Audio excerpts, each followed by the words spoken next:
Hello दोस्तों, नमस्ते भाई। आपको पता है कि पैटर्न चेंज होने के बाद एक नया चैप्टर आपके सिलेबस में ऐड हुआ है, प्रोबेबिलिटी, परमुटेशन, कॉम्बिनेशन, जिनके अभी आपके पेपर में आने की प्रोबेबिलिटी खुद जीरो है। मतलब इसका सवाल जो है बहुत ही रेयर है आपसे एसएससी में पूछा जाए। हालांकि बैंकिंग में काफी पहले से टॉपिक पूछा जा रहा है, एसएससी में नया नया इंक्लूड हुआ है। एसएससी में ज्यादा क्वेश्चन आने के चांसेस हैं, अगर आया तो स्टैटिक्स से, सांख्यिकी से, ठीक है ना। प्रोबेबिलिटी के भी पूछे जाएंगे। जैसे 40 शिफ्ट बनी तो 40 शिफ्टों में से 2-3 में पूछ लिया, बस ऐसे। मेंस हुआ तो 5-6 साल में एक आध बार पूछ लिया। लेकिन फिर भी पढ़ना जरूरी है, ठीक है ना, जानना जरूरी, क्योंकि बड़ा इंटरेस्टिंग टॉपिक है। इस टॉपिक से बच्चों को बड़ा डर लगता है, खासकर जो 8 साइड के बच्चे होते हैं उनको। हैं, डर इसलिए लगता कि टॉपिक कठिन है, डर इसलिए लगता है कि जो इसमें टर्मिनोलॉजी इस्तेमाल होती है, जो कीवर्ड्स इस्तेमाल होते हैं, वो उनका मतलब ही नहीं समझ पाते। क्योंकि बड़ी साइंटिफिक तरीके से किताबों में परिभाषा लिखी होती है, और वो जब परिभाषा ही नहीं समझ में आएगी तो उसके पीछे का हिडन मीनिंग नहीं समझ आएगा, सवालों में अप्लाई नहीं कर पाओगे, चीजों को विजुअलाइज नहीं कर पाते। तो बिल्कुल देसी भाषा में मैं आपको समझाऊंगा हर एक चीज का कि मतलब क्या होता है। प्रोबेबिलिटी, प्रायिकता। तो प्रोबेबिलिटी समझने से आपके पेपर में जो ज्यादातर मेनली क्वेश्चन आने के चांसेस हैं वो 3 चीजों पे। एक तो कॉइन, सिक्के उछालने वाले सवाल, दूसरा डाइस, पासा उछालने वाले सवाल, तीसरा कार्ड्स, आप ताश के पत्ते खेलते हैं, 52 कार्ड्स होते हैं टोटल, उसके सवाल, ठीक है। और एक आध बॉल हम निकालने वाले सवाल, ठीक है ना। ये 4-5 मोस्ट इंपॉर्टेंट टाइप हैं। सबसे ज्यादा प्रोबेबिलिटी के अपने बोर्ड एग्जाम्स में पढ़े या बैंकिंग में देखे यही आते हैं। क्योंकि एसएससी में प्रोबेबिलिटी अभी नया नया इंट्रोड्यूस हुआ है, तो पहले जो फिक्स टाइप के सवाल हैं, जो मोस्ट रिपीटेड क्वेश्चन है बोर्ड एग्जाम में या अदर बैंकिंग एग्जाम में, जिसमें ये पहले से पूछा जा रहा है, पहले उन्हीं को पूछेगा। जब ये सारे सवाल खत्म हो जाएंगे तब नए और मिसलेनियस क्वेश्चंस पूछे जाएंगे। तो मिसलेनियस क्वेश्चंस का कोई अंत नहीं है, क्योंकि फर्स्ट टाइम में टॉपिक पूछा जाएगा तो पहले आपको फिक्स पैटर्न के क्वेश्चंस पे ध्यान देना है, ठीक है ना। ज्यादा इस पे अपनी एनर्जी वेस्ट नहीं करनी है। तो प्रोबेबिलिटी को समझते हैं मेरे प्यारे, की प्रोबेबिलिटी है क्या मेरे दोस्तों। प्रोबेबिलिटी समझने से पहले मेरे प्यारे भी आपको समझना होगा sample space. What is sample space? Sample space is total possible outcomes and event is which you want. नहीं समझ में आया ना? Sample space is total possible outcome and event in which you want.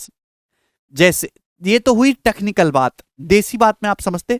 जैसे कि भाई मैंने आपको सिक्का उछाला, तो सिक्का उछालने से क्या कितने पॉसिबल, टोटल कितने पॉसिबल आउटकम आ सकते हैं? तो आप कहोगे सर या तो हेड आ सकता है या टेल आ सकता है।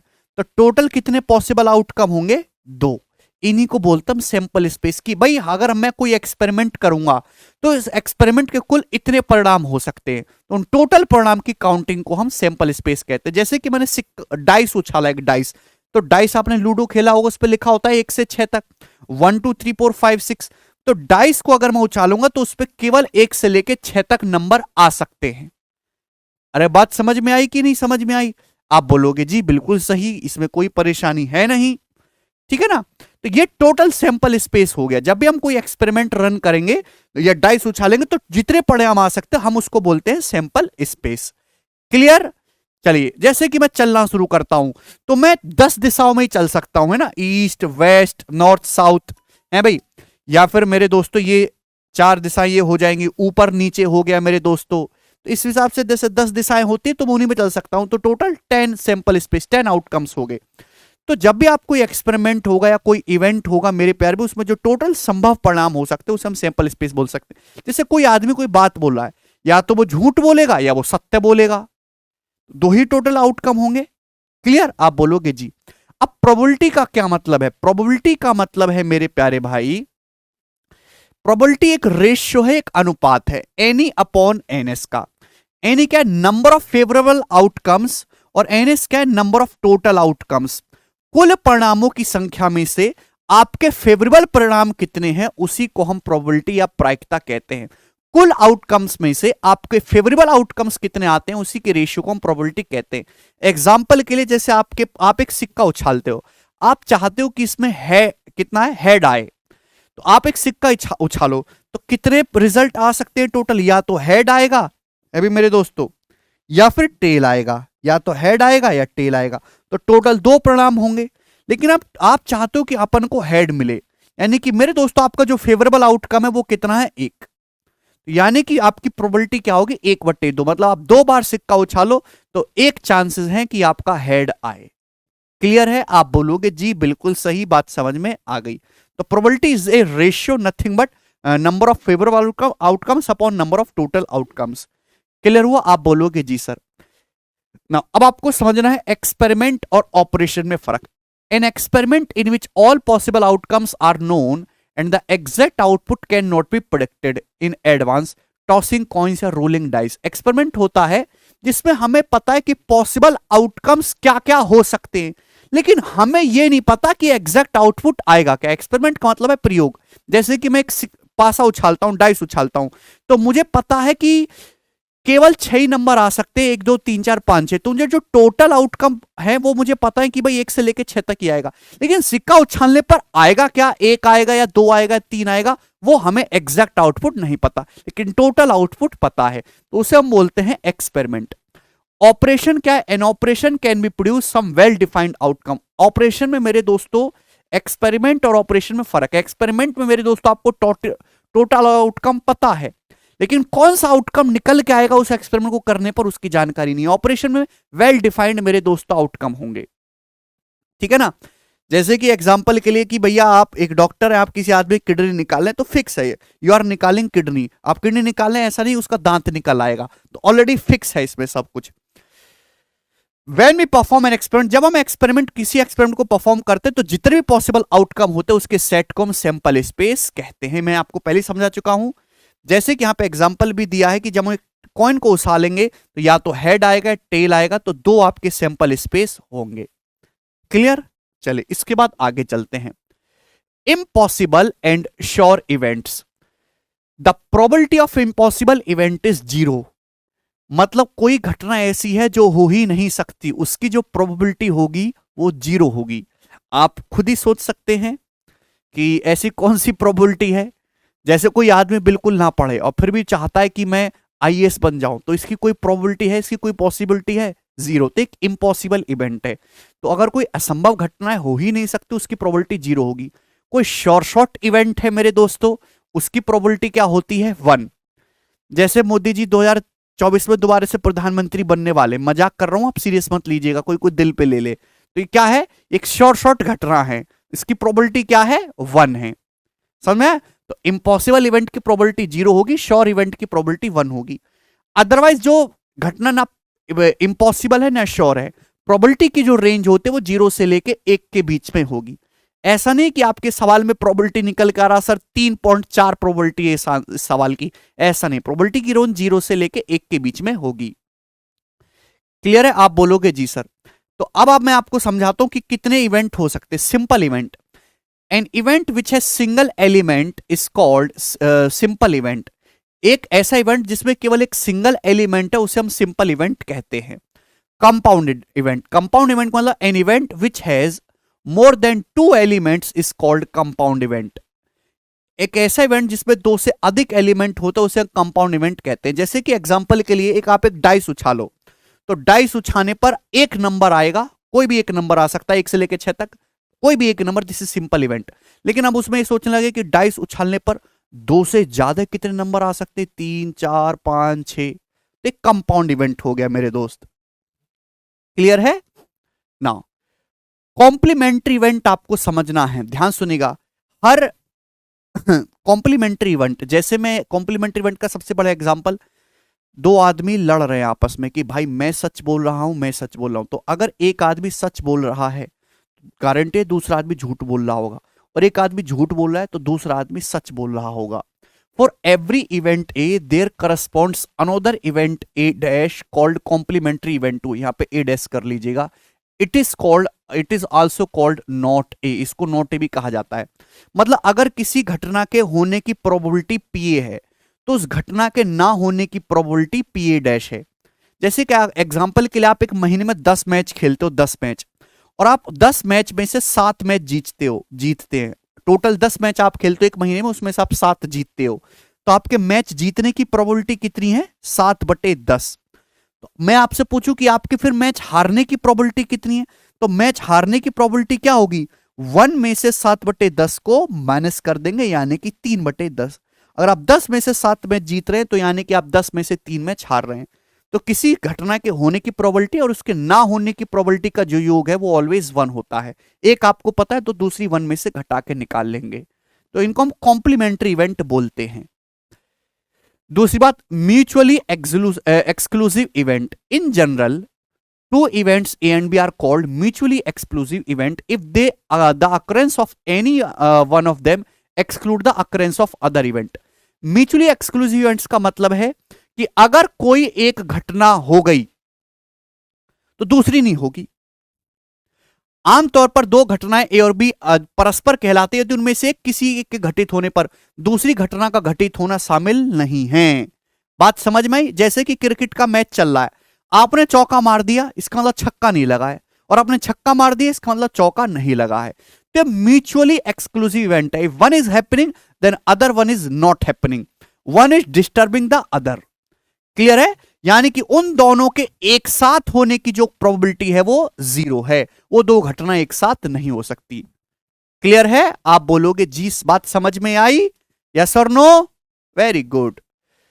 Exhaustive event, E1 E2 E3 dot dot, बहुत सारे इवेंट है, उनको एग्जॉस्टिव इवेंट कहते हैं। If at least one of them necessary occurs whenever the experiment is performed.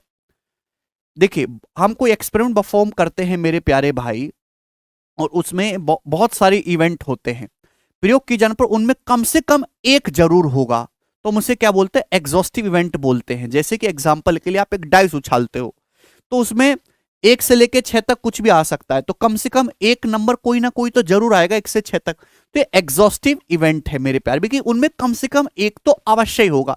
ऐसा नहीं कि कुछ हो ही ना, कि डाइस हवा में एलियन खा जाए, ऐसा नहीं होगा। ठीक है ना? इंडिपेंडेंट इवेंट सबसे इंपॉर्टेंट यही है, इंडिपेंडेंट इवेंट मतलब कोई एक घटना दूसरी घटना को प्रभावित नहीं करती, उनको हम इंडिपेंडेंट इवेंट बोलते हैं। One event is not related to other event, then it is called independent event. For example, if toss two coins, then outcome of these coins are not depend to each other. Example के लिए आपके पास दो सिक्के उछालो, अब इस सिक्के में head आ रहा है या टेल आ रहा है, उसका दूसरे सिक्के से क्या लेना देना, कोई लेना देना है कि नहीं? तो ये इंडिपेंडेंट इवेंट हो गया। क्लियर है? आपने भाई एक सिक्का उछाला, तो मेरे भाई दूसरे सिक्के पे क्या आएगा, हेड टेल आएगा, उसका इससे कोई लेना देना नहीं है। दो सिक्के आपने एक साथ उछाले, इसका इस पे क्या आ रहा है, इस पे क्या आ रहा है, दोनों का आपस में कोई रिलेशन नहीं है। तो these are called independent event, है ना? और ये है मेरे दोस्तों आपके म्यूचुअली एक्सक्लूसिव इवेंट्स, यानी कि इसमें एक घटना होगी तो दूसरी घटना नहीं होगी। मेरे प्यारे में इंडिपेंडेंट इवेंट में ऐसा नहीं है, अगर इस पे हेड आ गया, जरूर नहीं कि इस पे हेड ना आए, इस पे भी हेड भी आ सकता है और इस पर टेल भी आ सकता है। ठीक है, सबसे बेसिक एग्जांपल से मैंने आपको समझाया। क्लियर है? शुरू करें मेरे दोस्तों। अब यहां पे छोटी छोटी सी बातें हैं, अब ये आपको थोड़ी तो समझ में आ गई, सवालों से और चीजें क्लियर होंगी दोस्तों। जैसे सबसे पहले हम कॉइन वाले क्वेश्चंस को सॉल्व करेंगे, कॉइन या डाइस वाले एक ही बात है। Describe the sample space for the indicated experiment. एक कॉइन इज टॉस्ड 4 टाइम। आपके सामने यहाँ पे दो केस दिए कि इसमें कितने सैंपल स्पेस आ सकते हैं। एक सिक्के को 4 बार उछले। अच्छा, 4 बार से पहले मैं आपसे पूछूं कि एक सिक्के को मेरे दोस्तों एक बार उछाला जाता है तो कितने सैंपल स्पेस आ सकते हैं? अगर एक बार उछालोगे तो या तो हेड आएगा या टेल आएगा, तो 2 ही सैंपल स्पेस होंगे एक बार उछालने पर। मैं आपसे कहूं 2 बार उछालते हैं। अच्छा, 2 बार उछाला मेरे प्यारे भाई, तो सपोज पहले पे मेरे दोस्तों हेड आ गया, दूसरे पे भी हेड आ गया। पहले पे हेड आ गया मेरे दोस्तों, दूसरे पे टेल आ गया। पहले पे टेल आ गया, दूसरे पे भी टेल आ गया। पहले पे टेल आ गया, दूसरे पे भी हेड आ गया। तो कितने हो गए मेरे दोस्तों? 2 की पावर 2, 4 सैंपल स्पेस हो गए। समझ पा रहे हैं? मैं आपसे कहता हूं कि एक सिक्के को आपने 3 बार उछाला तो कितने सैंपल स्पेस आ सकते हैं अगर आप 3 बार उछालोगे? तो ध्यान सुनिएगा, पहले पे हेड आ गया, दूसरे पे भी हेड आ गया मेरे दोस्तों, तीसरे पे भी हेड आ गया। पहले पे हेड आ गया, दूसरे पे हेड आ गया, तीसरे पे टेल आ गया। अब पहले पे हेड आ गया मेरे दोस्तों, दूसरे पे टेल आ गया और तीसरे पे हेड आ गया। यही है। अब यहां पे पहले पे हेड आ गया, दूसरे पे टेल आ गया और तीसरे पे भी टेल आ गया। इसके अलावा तो और कुछ नहीं है। यही है, आगे पीछे ही कर सकते। अब पहले पे टेल आ गया मेरे दोस्तों, दूसरे पर भी टेल ले लेते हैं, तीसरे पर भी टेल ले लेते हैं। ठीक है भाई, या फिर पहले पे टेल ले लेते हैं, दूसरे पे मेरे दोस्तों हेड ले लेते हैं, तीसरे पे भी हेड ले लेते हैं। पहले पे टेल कर लेते हैं, दूसरे पे हेड आ गया, तीसरे पे भी टेल आ गया। इस पे टेल आ गया मेरे दोस्तों, अब इस पे टेल आ गया, इस पे हेड आ गया। अब यहाँ पे टेल, इस पे भी टेल, इस पे भी टेल। इसके अलावा तो और कोई केस नहीं है। सारे पॉसिबल आउटकम देखेंगे, एक सिक्के को हमने 3 बार उछाला तो यही पॉसिबल आउटकम आ सकते हैं। तो कितने हुए मेरे दोस्तों, 2 की पावर 3। तो एक बार उछालने मेरे दोस्तों कितने सैंपल स्पेस आ सकते, 2। 2 बार उछालने कितने आ सकते, 4। जब 3 बार उछालने कितना आ सकते, 2 की पावर 3। इसी तरीके से अब देखो, हर चीज को ऐसे लिखना समझाना नहीं है। जब जब कोई ऐसी दिक्कत है तो छोटा एग्जांपल लेके कर लिया करो। अगर आप किसी कॉइन को 4 बार उछालेंगे तो कितने सैंपल आ सकते हैं, 2 की पावर 4 यानी कि 16, 16। यस और नो? आप बोलोगे हाँ जी सर, बिल्कुल सही। बात समझ में आ गई? क्लियर है ना? इसी तरीके से मैं आपसे कहूं, ए डाइस इज टॉस्ड 2 टाइम्स। एक सिक्के को 2 बार उछाला जाता है, तो आप मुझे बताओ कितने सैंपल स्पेस आ सकते हैं। अगर एक सिक्के को एक डाइस को एक ही बार उछालते हैं मेरे प्यारे भाई, तो कितने आ सकते हैं, 6। 1 2 3 4 5 6। अगर किसी डाइस को आप एक बार उछाल सकते हैं तो कितने सैंपल स्पेस आ सकते हैं, 6 की पावर 1। लेकिन एक डाइस को आपने 2 बार उछाला, फर्स्ट टाइम और सेकेंड टाइम, तो अब आप मुझे बताओ कितने सैंपल स्पेस आ सकते हैं। ध्यान सुनेगा मेरे प्यारे दोस्त, दिखाई दे रहा है? एक डाइस को 2 बार उछाला गया है, तो देखो पहली बार 1 आ गया, फिर दूसरी बार भी 1 आ गया, पहले 1 आ गया, फिर दूसरी बार 2 आ गया, पहले 1 आ गया, दूसरी फिर 3 आ गया, 1 आ गया, फिर उस पर 4 आ गया, फिर 1 आ गया, फिर 5 आ गया, 1 आ गया और फिर 6 आ गया। बात समझे? एक केस ये हो सकता है, अगर 2 आएगा, दूसरी बार में 1 आ गया, 2 आ गया, फिर 2 आ गया, फिर 2 आ गया, फिर 3 आ गया, फिर 2 आ गया, फिर 4 आ गया, फिर 2 आ गया, फिर 5 आ गया, फिर 2 आ गया, फिर 6 आ गया। तो इसी तरीके से सारे पॉसिबल केस हम चेक करेंगे। तो अगर हम एक डाइस को 2 बार उछालते हैं, एक बार उछालेंगे तो 6 की पावर 1 सैंपल स्पेस है। 2 बार उछालेंगे मेरे दोस्तों तो आप देख पा रहे हैं कॉम्बिनेशन, अभी एक का अगर हम 1 से शुरुआत करते हैं तो दूसरी में 1 से लेके 6 तक आ सकता है। सपोज पहले पे 2 आ गया तो दूसरी बार में 1 से 6 तक आ सकता है। सपोज पहले 3 आ गया, फिर दूसरी बार में 1 से 6 तक आ सकता है। 4 आ गया, फिर 1 से 6 तक आ सकता है। 2 बार उछालोगे तो कितने सैंपल आएंगे टोटल, 6 की पावर 2, 36 केस बन रहे हैं, यही बन सकते हैं। और अगर डाइस को मैं 3 बार उछालूंगा तो कितने सैंपल स्पेस बनेंगे, कितने केसेस आ सकते हैं, 6 की पावर 3, 216। अगर मैं 4 बार उछालूंगा एक डाइस को तो कितने सैंपल स्पेस बन सकते हैं, 6 की पावर 4, 1296। ये बात सभी को समझ में आई? आप बोलोगे जी सर। तो बड़ा बेसिक सा सवाल हमने पूछा, ये क्वेश्चन कभी डायरेक्ट नहीं आएगा मेरे दोस्तों, चाहे कितना भी वो, ये तो प्रोबेबिलिटी में इसका इस्तेमाल होगा, इसलिए आपको एक ऐसे एग्जांपल की तरह ले रहे हैं। एक डाइस को 2 बार उछाला जाता है तो कितने सैंपल स्पेस बनेंगे, टोटल 36 आउटकम्स बनेंगे। ठीक है, चलो अब समझते हैं मेरे प्यारे भाई। Describe the sample space for the experiment in which a coin is tossed and A dice is throne. आपसे पूछा है सैंपल स्पेस बताइए एक्सपेरिमेंट का, जब एक कॉइन को उछाला जाता है, एक डाइस को फेंका जाता है। तो मेरे दोस्तों आपने एक कॉइन को उछाला, तो एक कॉइन को उछालने से कितने सैंपल स्पेस बनेंगे, या तो हेड आएगा या टेल आएगा। अब मेरे दोस्त एक डाइस को उछाला, डाइस के उछालोगे तो कितने सैंपल स्पेस, 1 से लेके 6 तक 6 बनेंगे। तो आपने कॉइन और एक डाइस दोनों को उछाला है, तो टोटल कितने सैंपल स्पेस बनेंगे, 2 छिक्का 12, मल्टीप्लाई कर देते हैं। ये क्या है, इंडिपेंडेंट इवेंट है मेरे प्यारे भाई, एक का दूसरे से कोई लेना देना नहीं है। तो जब भी आपको टोटल सैंपल स्पेस निकालना है इंडिपेंडेंट इवेंट के केस में आपको मल्टीप्लाई कर देना है, तो टोटल 12 केस बनेंगे। बात समझ में आई? जैसे भी यहां पे हेड ले लिया, हेड मैंने, और यहां पे 1 से लेके 6 तक आ गया, आ गया हेड के साथ, हेड ले लिया मैंने, हेड आया और 1 से लेके 6 तक आ गया, 1 2 3 4 5 6। फिर टेल ले लिया, टेल पे 1 से लेके 6 तक आ गया, तो टोटल 12 केस हो गए कि नहीं? आप बोलोगे जी बिल्कुल 12 हो गए। नेक्स्ट सवाल नंबर 3 मेरे दोस्तों, ये समझिएगा। एक कॉइन, और ये जो है ये मैंने बिल्कुल जो है जो आपकी एनसीईआरटी है उसी उसमें से ही स्निप किए हैं ये सारे सवाल, ठीक है ना, क्योंकि वहीं से क्वेश्चन एग्जामिनर बनाएगा अभी शुरुआती लेवल पे। एक कॉइन इज टॉस्ड 3 टाइम्स, एक सिक्के को 3 बार उछाला जाता है। Find the probability of getting, probability ज्ञात करिए। अब देखो जैसे इसमें 5 सवाल हैं, एक सिक्के को 3 बार उछाला जाता है मेरे प्यारे भाई, एग्जैक्टली 1 हेड आने की कितनी प्रोबेबिलिटी है, मतलब एग्जैक्टली 1 हेड आएगा। तो अगर आप एक सिक्के को 3 बार उछालेंगे तो टोटल कितने सैंपल स्पेस होंगे मेरे दोस्तों, 8 8 होंगे। आप बोलोगे जी सर। अब एग्जैक्टली 1 हेड मेरे दोस्तों कितने केस में आएगा मेरे प्यारे भाई, जवाब देंगे। जैसे यहाँ पे सारा 3 का ये तो मैं पूरा लिख लेता हूं। जैसे हेड आ गया मेरे दोस्तों, और तीसरे पे भी हेड आ गया। पहले बार उछाला हेड आया, दूसरी बार उछाला हेड आया, तीसरी बार टेल आ गया। हेड आ गया, ये टेल आ गया मेरे दोस्तों, फिर हेड आ गया, हेड आ गया, फिर ये टेल आ गया, फिर ये टेल आ गया। अब टेल आ गया मेरे दोस्तों, ये हेड आ गया, ये हेड आ गया। अब टेल आ गया मेरे दोस्त, हेड आ गया, ये टेल आ गया। ये टेल आ गया मेरे दोस्त, ये टेल आ गया, ये हेड आ गया। अब ये टेल आ गया, ये टेल आ गया मेरे दोस्त, ये टेल आ गया। आप बोलोगे जी सर बिल्कुल सही बात समझ में आई। तो आपसे पूछा है 3 बार उछाला जाता है तो टोटल सैंपल स्पेस तो 8 बनेंगे। एग्जैक्टली हेड आने के कितने केस हैं? तो एग्जैक्टली 1 हेड।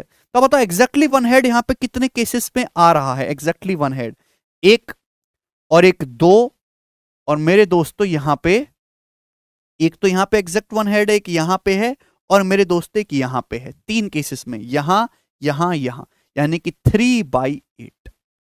ये सवाल का आंसर है, बी ऑप्शन यहां पर करेक्ट है। बात समझ में आई कि नहीं समझ में आई? बोलो क्लियर। देखो ये मैंने आपको बेसिक से समझाया मेरे दोस्तों, 3/8। दूसरी बात, एक सिक्के को हमने 3 बार उछाला है ना, तो यहां पे टोटल 8 आउटकम्स हो सकते हैं, उसमें से एग्जैक्टली 1 हेड आने के आपको यहां पे 3 केसेस दिखाई दे रहे हैं, 1, 1 और 1 ना। अब देखेंगे एग्जैक्टली 3। अब अगर आपसे ये पूछा होता ना एग्जैक्टली 1 टेल, एग्जैक्टली 1 टेल आने की प्रोबेबिलिटी क्या है? तो टोटल सैंपल स्पेस तो 8 ही है, टोटल केसेस आपके 8 हैं, तो एग्जैक्टली 1 टेल आने की चांसेस भी 3/8 ही होंगे। ये टेल एक बार, ये एक बार मेरे दोस्तों, और यहां पर ये एक बार, 3 बार, उसका भी आंसर 3/80 होगा ना। अब एग्जैक्टली 3 हेड्स मेरे प्यारे भाई, कि एग्जैक्टली 3 हेड्स आने की कितनी प्रोबेबिलिटी है? तो ये सबसे आसान सवाल है, ए 1/8। 1/8 टोटल सैंपल स्पेस कितना है? 8। एग्जैक्टली 3 हेड आने का मतलब तीनों, एक सिक्के को 3 बार उछाला, पहले पे भी हेड आ जाए, दूसरे पर भी हेड आ जाए, तीसरे पर भी हेड आ जाए, ऐसा केवल एक केस बनता है, यानी कि 1/8। समझे? नो हेड, नो हेड का मतलब किसी प्रकार का कोई हेड नहीं चाहिए, यानी कि अपन को कौन सा केस चाहिए? ओनली टेल टेल टेल का। तीनों पे पहली बार उछाला टेल आ जाए, दूसरी बार उछाला टेल आ जाए, तीसरी बार उछाला टेल आ जाए, तो ऐसा केस भी कितना होगा? 1/8। टोटल 8 में से ऐसा एक केस है। टोटल आउटकम है 8, अपने को फेवरेबल आउटकम कौन सा चाहिए? 1, तो 1/8 प्रोबेबिलिटी है। एटलीस्ट 1 टेल, कम से कम एक टेल आपको चाहिए। एटलीस्ट 1 टेल का मतलब कम से कम एक टेल आए या एक से ज्यादा आ जाए मेरे प्यारे भाई। एटलीस्ट 1 टेल का मतलब या तो एक टेल आए, ध्यान सुनेगा, या तो एक टेल आए मेरे दोस्तों, या फिर आपकी 2 टेल आए, या फिर आपकी 2 टेल आए। यही मतलब है। आप बोलोगे हाँ जी सर बिल्कुल सही। तो अब आप जैसे यहां पे इसको बेसिक से करोगे ये बना के, तो आप बताओ एक टेल कितने केसेस में आ रही है? 3 केसेस में। 3 केसेस में आपको दिखाई दे रही है। और तो 2 टेल कितने केसेस में आ रही हैं? दो टेल तो मेरे प्यारे भाई आपका यहां भी 2 टेल दिखाई दे रहा है आपको, और यहां भी मेरे दोस्तों आपको 2 टेल दिखाई दे रहा है, और यहां भी आपको 2 टेल दिखाई दे रहा है। दिखाई दे रहा है? आप बोलोगे जी सर बिल्कुल सही। और यहां पे भी मेरे दोस्तों आपको 3 टेल, एटलीस्ट 1 टेल। हाँ, या 1 टेल का मतलब या तो एक टेल आ जाए, या 2 टेल आ जाए, या 3 टेल आ जाए, सॉरी। ठीक है दोस्त। तो मेरे प्यारे भाई यहां पे तो आपका सॉरी, ये भी बहुत ही आसान है, इसमें इतना करने की जरूरत ही नहीं है। ये हटाइए, इसमें इतना करने की जरूरत ही नहीं है। एटलीस्ट 1 टेल का मतलब कम से कम एक टेल आ जानी चाहिए। मतलब ये वाला जो केस है, ये वाला जो केस है, केवल इसको माइनस करना है मेरे प्यारे भाई। अगर तीनों केस में हेड आ गया तो इसका मतलब कोई टेल नहीं है, और मेरे दोस्तों ये वाला केस नहीं आया, तीनों केसेस में हेड आया ही नहीं, तो कम से कम एक टेल तो आया ही आया है। थोड़ा सा दिमाग लगाने वाली चीज है। कभी कभी सवालों में ऐसा होता है कि जो सवाल आपसे पूछा जाए उसको हम डायरेक्ट नहीं निकालते, क्योंकि उसको डायरेक्ट निकालने में आपको पूरा काउंट करना पड़ेगा, समय लगेगा। जो चीज जल्दी काउंट हो जाते है उसको निकाल के हटा देते हैं। एटलीस्ट 1 टेल मेरे दोस्तों आपको चाहिए। एटलीस्ट 1 टेल का मतलब कम से कम एक जगह तो टेल आनी चाहिए। अब मेरे दोस्तों अगर तीनों ही जगह हेड आ जाता है, तीनों ही, इसका मतलब है 1 में से एक भी टेल ना आने की प्रोबेबिलिटी को आप घटा दीजिए। अगर एक तीनों ही जगह हेड आ जाता है इसका मतलब कोई टेल नहीं आया। तो अगर मैं इस केस को माइनस कर देता हूं तो यानी कि कहीं ना कहीं तो टेल आया है। आप बोलोगे हाँ जी सर। तो 1 माइनस 1/8, तो मेरे दोस्तों कितना आ जाएगा ये आपका एटलीस्ट 1 टेल। 7/8 इस क्वेश्चन का आंसर आना चाहिए, यहां पे गलत लिखा हुआ ये 7/8 आएगा इस सवाल का आंसर, डी ऑप्शन। ठीक है दोस्त, अगला एटलीस्ट 2 हेड, कम से कम 2 हेड आने की प्रोबेबिलिटी। तो कम से कम 2 हेड आपको यहां पे कहां दिखाई दे रहे हैं? एटलीस्ट 2 हेड का मतलब या तो आपके 2 हेड हो, या तो आपके 2 हेड हो, या फिर आपके 3 हेड हो। यही है, आप बोलोगे हाँ जी सर बिल्कुल सही। तो या तो आपके 2 हेड हैं या 3 हेड हैं। तो यहां पे ध्यान से देखिएगा, पूरा पूरा काउंट करेंगे तो यहां पे मेरे दोस्तों 2 हेड हैं, यहां पर भी 2 हेड है, यहां पर भी 2 हेड है, और यहां पर 3 हेड है। तो ऐसे टोटल कितने केस बन रहे हैं आपके? 4। टोटल आपके फेवरेबल 4 आउटकम होंगे 8 में से, यानी कि 4/8 का मतलब 1/2 इस सवाल का करेक्ट आंसर होगा। बात समझ में आई? अगला करेंगे। एक सिक्के को एक के बाद 5 बार उछाला जाता है, कम से कम 2 हेड आने की प्रोबेबिलिटी क्या है? Find the probability of getting at least 2 head. अगर आप एक सिक्के को 5 बार उछालोगे मेरे दोस्तों, तो टोटल पॉसिबल स्पेस किससे बनेंगे? टोटल स्पेस कितना बनेगा? 2 की पावर 5 32। ठीक है भाई, ये आपके टोटल आउटकम हो गए। अब आपको आउटकम, आपके फेवरेबल आउटकम कौन से चाहिए? आपको एटलीस्ट 2 हेड, कम से कम आपके 2 हेड आने चाहिए। या तो 2 हेड आने चाहिए मेरे दोस्तों, या फिर 3 हेड आने चाहिए मेरे प्यारे भाई, या 4 हेड आने चाहिए। क्लियर है? या फिर मेरे दोस्तों 5 हेड आने चाहिए। ये आपके फेवरेबल आउटकम है। एटलीस्ट 2 हेड आने, कम से कम 2 हेड का मतलब या तो कम से कम 2 है या 2 से ज्यादा कितना है। अब सिक्के को आपने 5 बार उछाला है, तो 5 से ज्यादा थोड़ा ना हेड आएगा भाई। मैक्सिमम पॉसिबल तो ये हो सकता है ना कि 5 बार उछालने पर 5 बार हेड आ जाए। आप बोलोगे जी ये आपको काउंट करना है। या तो मेरे दोस्तों आप इसको अलग अलग काउंट करिए मेरे प्यारे भाई, ठीक है दोस्त। या फिर मैं ऐसे भी तो कर सकता हूं कि भाई मेरे पास टोटल जो सैंपल स्पेस है वो 32 है।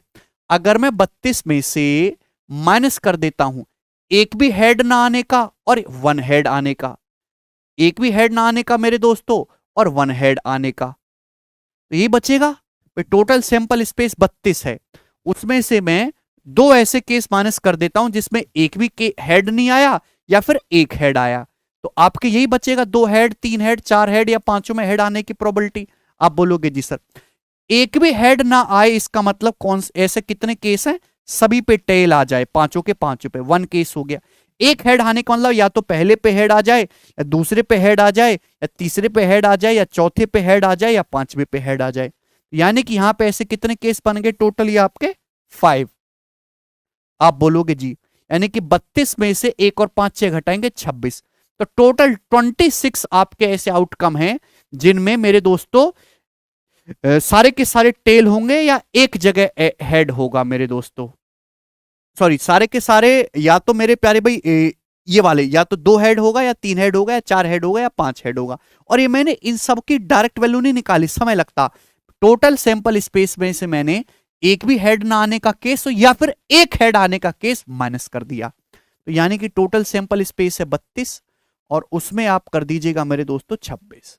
26/32 का 13/16 इसकी प्रोबेबिलिटी आएगी। अगर आप ऐसे निकालना चाहते हैं, आपका ऐसे दिमाग काम नहीं करता है कि सर हमें तो ये बताओ ये कैसे होगा। आपने 5 बार सिक्का उछाला है मेरे प्यारे, 5 बार सिक्का उछाला है, तो आपको 2 हेड लाने, कितने केस बन सकते हैं? 5C2। आपने 5 बार सिक्का उछाला, 3 हेड लाने, कितने तरीके से आ सकता है? 5C3। 5 बार आपने सिक्का उछाला, 4 हेड लाने, 5C4। 5 बार आपने सिक्का उछाला है, 5 हेड लाने, तो 5C5। अब 5C2 का क्या मतलब है? 10। 5C3 का क्या मतलब है? 10। 5C4 का क्या मतलब है? 5। और 5C5 का क्या मतलब है? 1। तो 10 10 20, 5 25 और 1 26।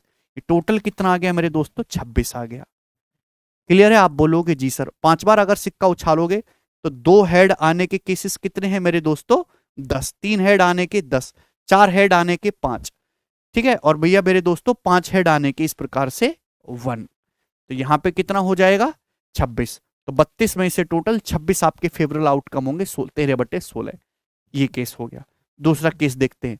एक सिक्के को एक के बाद एक 5 बार उछाला जाता है, कम से कम 3 हेड आने की, एटलीस्ट 3 हेड आने की प्रोबेबिलिटी ज्ञात करिए। ये सवाल आपके सामने। 5 बार उछाला जाता है तो टोटल सैंपल स्पेस तो 2 की पावर 5 32 रहेगा, लेकिन आपको इस 32 में से चाहिए क्या? कम से कम 3 हेड, यानी कि एट कम से कम या तो 3 हेड हो, या फिर आपके 4 हेड हो, या फिर आपके 5 हेड हो। ये आपको चाहिए मेरे दोस्त, या तो एटलीस्ट 3 हेड आए, या 4 हेड आ जाए, या पांचों के पांचों हेड आ जाए। एक सिक्के को आपने 5 बार उछाला है, तो यहां पे सीधा ही कर लेते, ज्यादा तो है नहीं। अगर आप एक सिक्के को 5 बार उछालेंगे तो 3 बार हेड आने के केस कितने? 5C3। 4 बार हेड आने के केस कितने? 5C4। 5 बार हेड आने के केस कितने? 5C5, है ना कॉम्बिनेशन। 5C3 का मतलब 10, 5C4 का मतलब 5, और 5C5 का मतलब 1। तो 10 5 15 1 16, तो 32 में से 16 आपके हो गए, यानी कि 1/2। क्लियर है? आप बोलोगे जी बिल्कुल सही बात, समझ में आएगी आपको। ये बात तो समझ में आ रही है ना कि अगर आप एक किसी सिक्के को 5 बार उछालेंगे तो 4 बार हेड कितनी तरीके से आ सकता है? 5 तरीके से। आपने एक सिक्के को 5 बार उछाला, ध्यान से सुनिएगा मेरे दोस्तों, 1 2 3 4 5। 4 बार हेड कितनी बार आ सकता है? 4 बार हेड कितनी बार आ सकता है? 5 में से 4 बार हेड कितनी बार आ सकता है? 5 बार। कैसे? या तो मेरे दोस्तों शुरू के चारों पे हेड आ जाए, आप बोलोगे हाँ जी सर ये हो गया। या फिर मेरे दोस्तों लास्ट के चारों पे हेड आ जाए, हाँ जी ये हो गया। या फिर मेरे दोस्तों यहां पे शुरू के 2 और आखिर के 2 पे हेड आ जाए, आप बोलोगे हाँ जी सर बिल्कुल सही। या फिर मेरे प्यारे भाई यहां पे इन पे हेड हेड हेड, ये हेड हो जाएगा मेरे दोस्तों, ये हो गया। या फिर मेरे दोस्तों हेड हेड हेड, इस पे नहीं, ये 5 ही तो बने। शुरू के चारों पे आ जाए, आखिरी के चारों पे आ जाए, पहले के 2 आखिरी पे 2 पे आ जाए, पहले पे आ जाए, दूसरा छूट के बाकी के 3 पे आ जाए, पहले 3 पे आ जाए, चौथा छूट के 5 पे आ जाए। तो देखो 5 केस बने कि नहीं बने? तो हर चीज के पीछे एक लॉजिक है। लेकिन आप इतने बड़े, यहां पे तो देखो छोटा केस था, छोटा, तो आपने बना के देख लिया, लेकिन आप हर एक को बना के नहीं देख सकते। उसके लिए फिर आपको एक कॉम्बिनेशन वाला तरीका यूज करना है कि आप टोटल 5 बार सिक्का उछाल रहे हो, 3 बार हेड आने के चांस कितने? 5C3। 4 बार हेड आने के चांस कितने? 5C4। 5 बार हेड आने के चांस कितने? 5C5। ठीक है दोस्त। अच्छा ये सी निकालने का तरीका क्या? जैसे आपको 5C3 निकालना है, 5C3 निकालना है मेरे प्यारे भाई, सुनना। तो मेरे प्यारे में 5, ये 3 है ना, 5 से 3 बार जाओ, 5 गुणा 4 गुणा 3, ठीक है भाई। फिर 3 को 2 बार करो, 3 गुणा 2 गुणा 1, आप बोलोगे जी बिल्कुल सही। तो कितना आ गया? 10 आ गया। इस तरीके से आपको करना है, ठीक है दोस्त। चलो अगला। और जैसे आपके सामने ये लिखा हुआ है ना NCR, आप इसको लिख सकते हो NCN-R। जैसे मैंने आपके सामने 5C कितना लिखा मेरे दोस्तों? 4 लिखा है, तो मैं इसको 5C1 लिख सकता हूं। 4 और 1 5, 5C1 का मतलब एक बार 5 ही जाना है, बस बात खत्म। जैसे मैंने आपके सामने लिखा 7C5, 7C5, आप इसको बड़ी आसानी से 7C2 लिख सकते हो, 7C2। और 7C2 का मतलब 7, 2 बार करेंगे, नीचे 2 है, और नीचे 2 गुणा 1, यानी कि मेरे दोस्तों 21। इजीली कैलकुलेट हो जाता, कोई दिक्कत नहीं। NC0 है मेरे दोस्तों, तो हमेशा इसकी वैल्यू 1 होती है। जैसे 5C5 है, इसका मतलब क्या? 5C 5 माइनस 5, 5C0, तो इसकी वैल्यू हमेशा 1 होती है। ठीक है दोस्त। अब जैसे मैं आपसे पूछे लगूं कि बताओ इसकी वैल्यू बताओ, 9C6, अब समय लगेगा, लेकिन ऐसे लिख लो इसको 9C3, समय नहीं लगेगा। 3 बार है तो 9 8 7, 3 बार गए। फिर 3 गुणा 2 गुणा 1, ये हो गया मेरे प्यारे भाई। 3 तिया 9, 2 चौक 8, अभी 3 चौक 12, 12 सत्ते 84, 84। ठीक है दोस्तों। तो दिमाग लगाने वाला टॉपिक तो है ये थोड़ा सा, ये वाला देखो डाइस वाला है ना, ये हेड टेल में बस इतना ही ज्यादा नहीं बनेगा आपके एग्जाम में। एक डाइस को फेंका जाता है तो बताओ प्रोबेबिलिटी क्या क्या होगी। डाइस को जब फेंकते हैं मेरे दोस्तों, एक डाइस को फेंक रहे तो टोटल स्पेस आउटकम कितने होंगे? 1 2 3 4 5 6, टोटल आपके आउटकम 6 होंगे। प्राइम नंबर आने की प्रोबेबिलिटी क्या है? तो बताओ प्राइम नंबर कौन कौन से होते हैं? टोटल स्पेस तो 6 ही है मेरे प्यारे भाई, टोटल आउटकम। प्राइम नंबर है जो या तो 1 से कटे या खुद से कटे। 2 प्राइम नंबर है, 3 प्राइम नंबर है, 5 प्राइम नंबर है।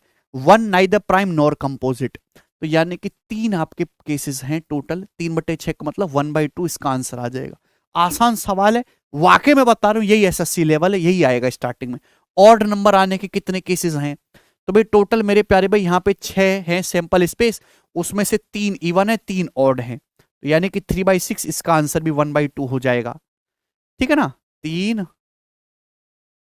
1, 3 और 5। एक कंपोजिट नंबर आने के कितने केस? कंपोजिट नंबर का मतलब जो प्राइम नहीं है, इसके एटलीस्ट 3 फैक्टर हो, एटलीस्ट जिसके कम से कम 3 गुणनखंड हो। तो कंपोजिट नंबर कौन कौन से यहाँ पर? 4 और 6, बाकी की तो 2 ही गुणनखंड है ना। यानी कि मेरे दोस्तों टोटल 6 आउटकम होंगे, इसमें से कंपोजिट कितने आएंगे? 2, यानी कि 1/3 सवाल का आंसर होगा। ए नंबर मोर देन 4, 4 से ज्यादा आने की प्रोबेबिलिटी क्या है मेरे दोस्तों? तो 4 से ज्यादा बस 2 ही नंबर आ सकते हैं पासे को फेंकने से, 5 और 6, 2 ही पॉसिबल केस हो सकते हैं। तो टोटल सैंपल स्पेस 6 आएगा, 4 से ज्यादा नंबर आने के या तो 5 आएगा, 6 आएगा, 2 ही फेवरेबल आउटकम है, यानी कि 1/3। बताओ कर लोगे कि नहीं कर लेंगे आप? ये आसान सी बात थी। ए नंबर डिविजिबल बाई 3, आप एक डासे को उछालते हैं, सॉरी आप एक डाइस को पासे को उछालते तो 3 से विभाज्य संख्या आने के कितने प्रोबेबिलिटी है? तो जब भी आप एक डाइस को उछालोगे 1, 2, 3, 4, 5, 6 यही आएगा। तो 3 से डिविजिबल नंबर या तो 3 आ सकता है मेरे दोस्त, या 6 आ सकता है, 2 ही पॉसिबल केस है, यानी कि 2/6, 1/3 सवाल का आंसर आ जाएगा। ए नंबर नॉट डिविजिबल 5, एक संख्या जो 5 से डिविजिबल नहीं है।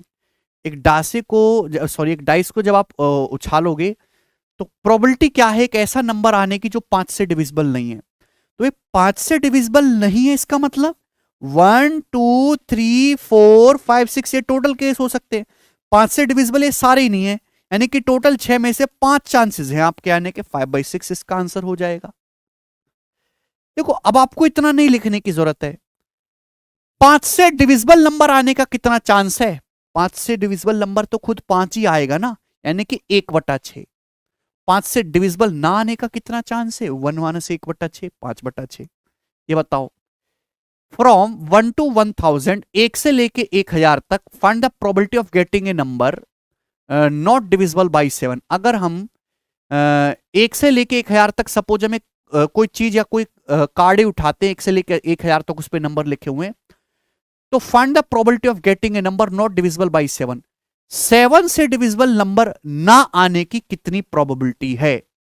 तो आप मुझे बताओ, अगर मैं आपके सामने 1 से लेके नंबर लिखता हूं 1000 तक, 1, 2, 3, 4 डॉट डॉट डॉट डॉट हजार, इसमें ऐसे कितने नंबर हैं जो 7 से डिविजिबल है? बता दो कितने नंबर है जो 7 से डिविजिबल है 1 से लेके 1000 तक?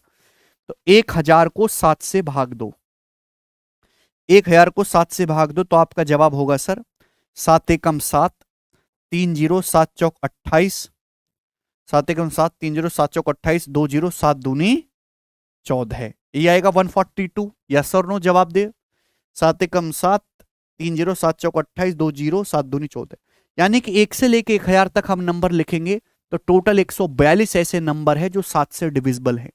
तो 7 से ना डिविजिबल होने वाले कितने नंबर हैं 1 से लेके 1000 तक में? तो आप कहोगे सर 1000 में से 142 को घटा दो, कितना आ जाता है? 858, 858, यानी कि टोटल 1000 नंबर्स हैं, उनमें से 858 नंबर ऐसे हैं जो 7 से डिविजिबल नहीं है। तो प्रोबेबिलिटी क्या आ जाएगी? 2 से कट जाएगा, 429/500। क्लियर? बात समझ में आई? आप बोलोगे हाँ जी सर समझ में आई। ए डाइस इज थ्रोन 3 टाइम्स, एक पासे को 3 बार फेंका जाता है। डिस्क्राइब द सैंपल स्पेस, 3 बार फेंकेंगे तो सैंपल स्पेस कितना आएगा? 216। एक बार फेंकने पर 6, 2 बार फेंकोगे गुणा 6, 3 बार फेंकोगे 216, 6 का क्यूब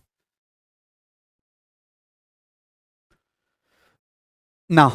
अब मेरे दोस्तों यहां से समझने की कोशिश करते हैं 11 नंबर सवाल को। 2 डाइस और थ्रोन, 2 पासों को फेंका गया, find the possibility of getting, possibility मतलब प्रोबेबिलिटी ज्ञात करिए एक डबलेट आने की। ठीक है, डबलेट का क्या मतलब है कि जैसे 2 पासे फेंके गए, दोनों पे सेम नंबर आ जाए, जैसे कि 1 1 2 2 3 3।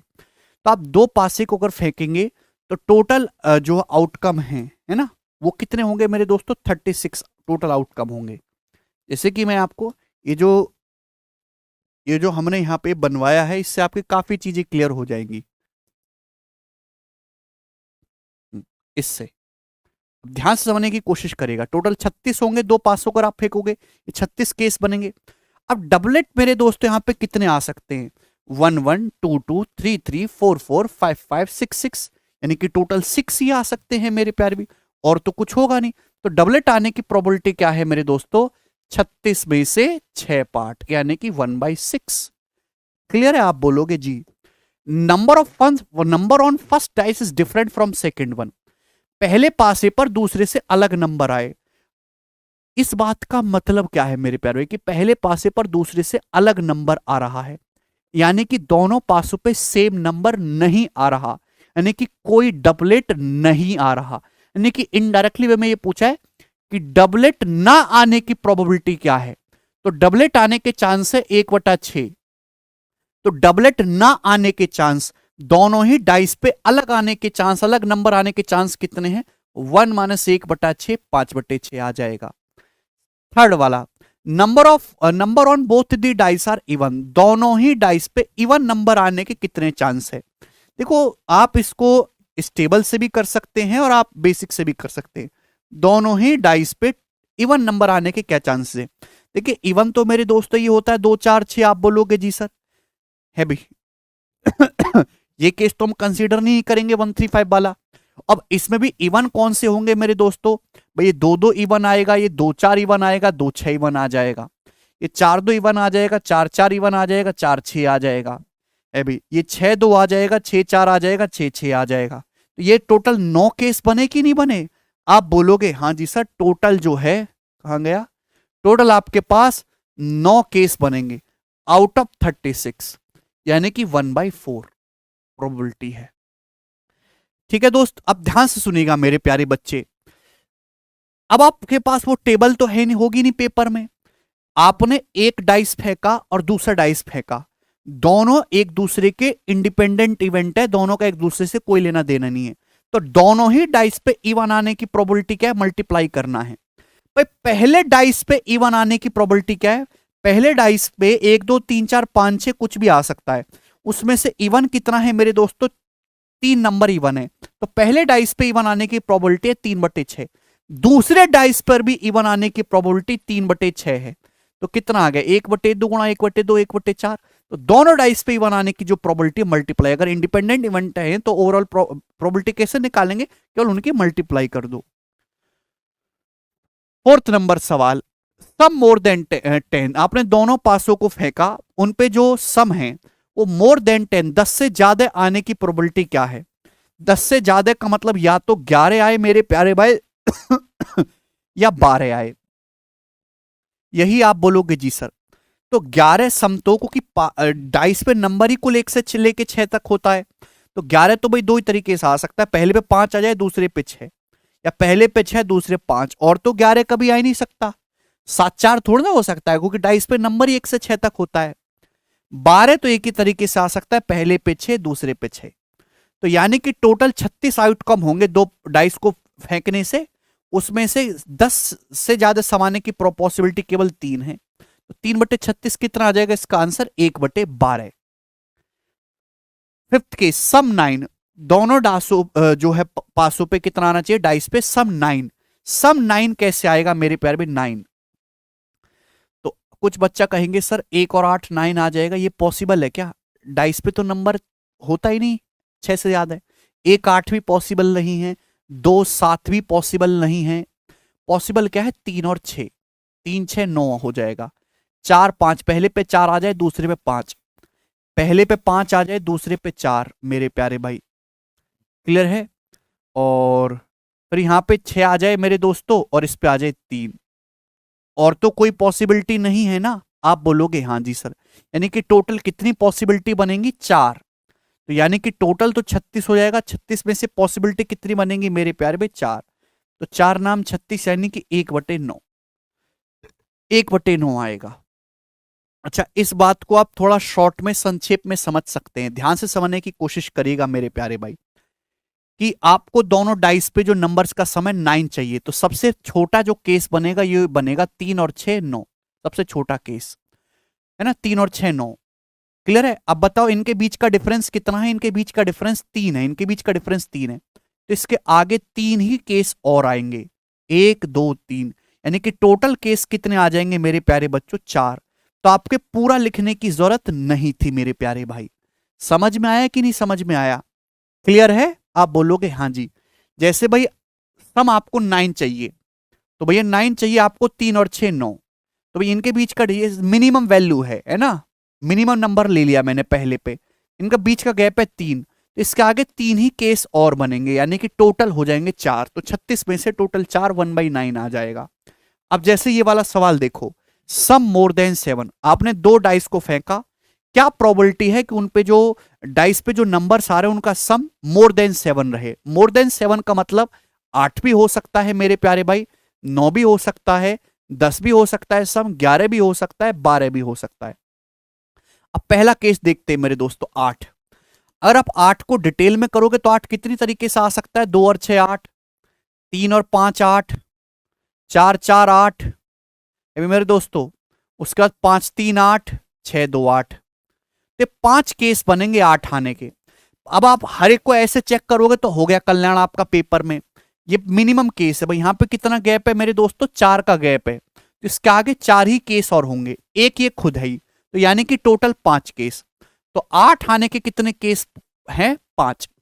9 आने के कितने केस हैं मेरे प्यारे भाई? तो आप यहां केवल 2 और 6 का गैप देखा करो, 4, 4 में एक एक्स्ट्रा जोड़ेंगे 5। 9, 9 का मेरे दोस्तों मिनिमम है 3 और 6, 3 और 6 का गैप है मेरे दोस्तों 3, 3 और 1 4। 10, 10 का मेरे दोस्तों क्या है मेरे प्यारे भी? 4 और 6 10, गैप कितना है? 2, तो 2 और 1 3 बच्चों, बात समझे? 11, 11 का मेरे दोस्तों 5 6, गैप कितना है? 1, 1 में एक ऐड करेंगे 2, देखो 1 1 कम होता जाए। 12 का तो एक ही केस है, 6 6 यानी कि 1, तो टोटल कितना हो गया? 2 और 1 3, 3 6 4 10 5 15, टोटल 15 आ गया मेरे दोस्तों। 15 केस बनेंगे, तो मेरे प्यारे भाई यहां पर सम टोटल 36 आउटकम्स है, उसमें से 15 आउटकम्स ऐसे होंगे जहां पे डाइस का सम 7 से ज्यादा हो जाएगा, 3 से चला जाएगा, 5/12 प्रोबेबिलिटी बनेगी। क्लियर हुई बात? Eighth, sum 8 when the number on first dice is greater than the number on second dice. आपसे पूछा है योग 8 जब पहले पासे की संख्या दूसरे पासे की संख्या से अधिक हो। ओके, सम 8 होना चाहिए जब पहले पासे की संख्या दूसरे से अधिक हो, यानी कि n1 ग्रेटर देन n2। तो सम 8 होने के मेरे प्यारे भाई कौन किसे केस है मेरे प्यारे भाई? अब पहले पासे पे ग्रेटर लेना है ना सेकंड से, तो आप लार्जेस्ट से शुरू करो, 6 और 2 मेरे प्यारे भाई, ठीक है। उसके बाद एक कम करते जाओ, ये 5 ये 3, अभी मेरे दोस्तों ये 4 और मेरे प्यारे भाई 4, इक्वल वाला केस हम ले सकते हैं। तो सम 8 when the number on first dice is greater then, हाँ ये 2 केस ले पाएंगे मेरे दोस्तों हम, और तो कोई केस ले नहीं सकते। 6 2 और 5 3, क्योंकि इक्वल वाला भी केस नहीं ले सकते मेरे दोस्तों, फिर उसके बाद हो जाएगा ये आपका 3 5, वो पॉसिबल नहीं है।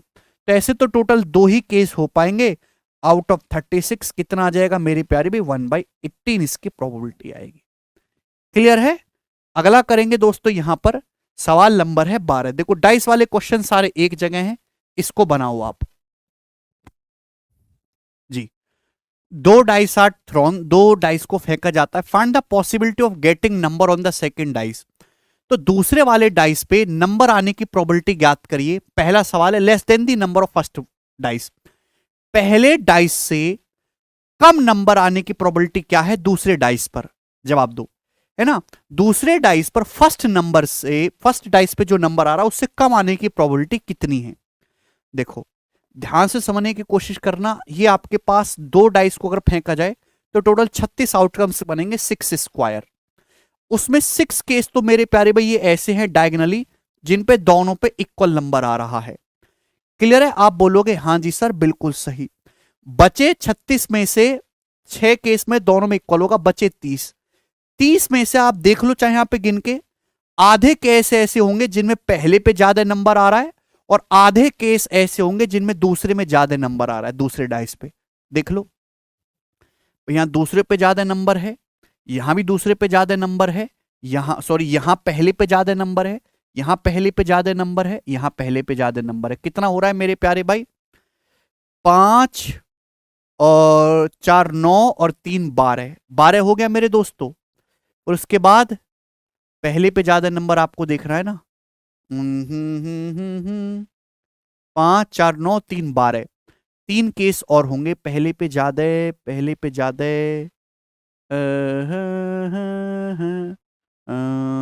तीन वाला कहाँ गया? आ रही दो, ये दो, ये वाला 3 1 और 3 2। ठीक है, इसको देखा ही नहीं।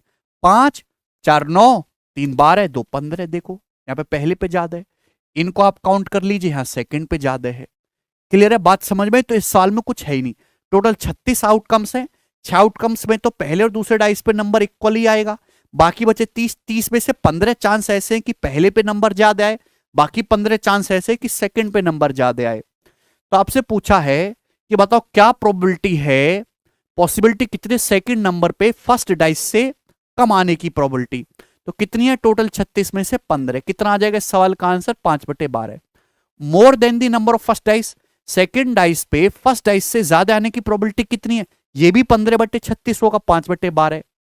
इक्वल टू और less than the number of first dice, second number पे पहली डाइस के इक्वल या उससे कम आने की प्रोबेबिलिटी क्या है? भाई इक्वल आने की प्रोबेबिलिटी है 6। सेकंड डाइस पे पहली डाइस के इक्वल नंबर आए, 6 केस होंगे। और लेस आए, सेकंड डाइस पे फर्स्ट डाइस से लेस आए, तो ऐसे कितने केस होंगे? 15। तो हो गया टोटल 21। 15 से 21 को भाग करेंगे 36 से, तो आ जाएगा 7/12। क्लियर है? तो इस सवाल का आंसर 7/12 हो जाएगा। ठीक है दोस्त, चलो अगला ये बनाओ। 3 डाइस आर थ्रोन, 3 पासों को फेंका जाता है। Find the probability of getting same number in all the 3 dice. तो सभी 3 पासों पर समान संख्या आने की प्रायिकता ज्ञात करिए। जब आप 3 पासे फेंकोगे तो टोटल आउटकम्स कितने बनेंगे? 6 का क्यूब, टोटल आउटकम्स बनेंगे 216। सभी पर सेम नंबर आ जाए 3 पासों को फेंकने से मेरे प्यारे भाई, तो वो तो यहां पर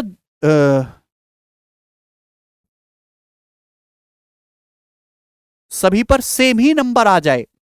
तो मेरे दोस्तों सभी पर सेम नंबर आ जाए, इसका मतलब है पहले पर यहां पर 6C1, दूसरे पर भी 6 में से सेम नंबर आ जाए और इसमें भी 6 नंबर आ जाए, यानी कि ये आपका 6C1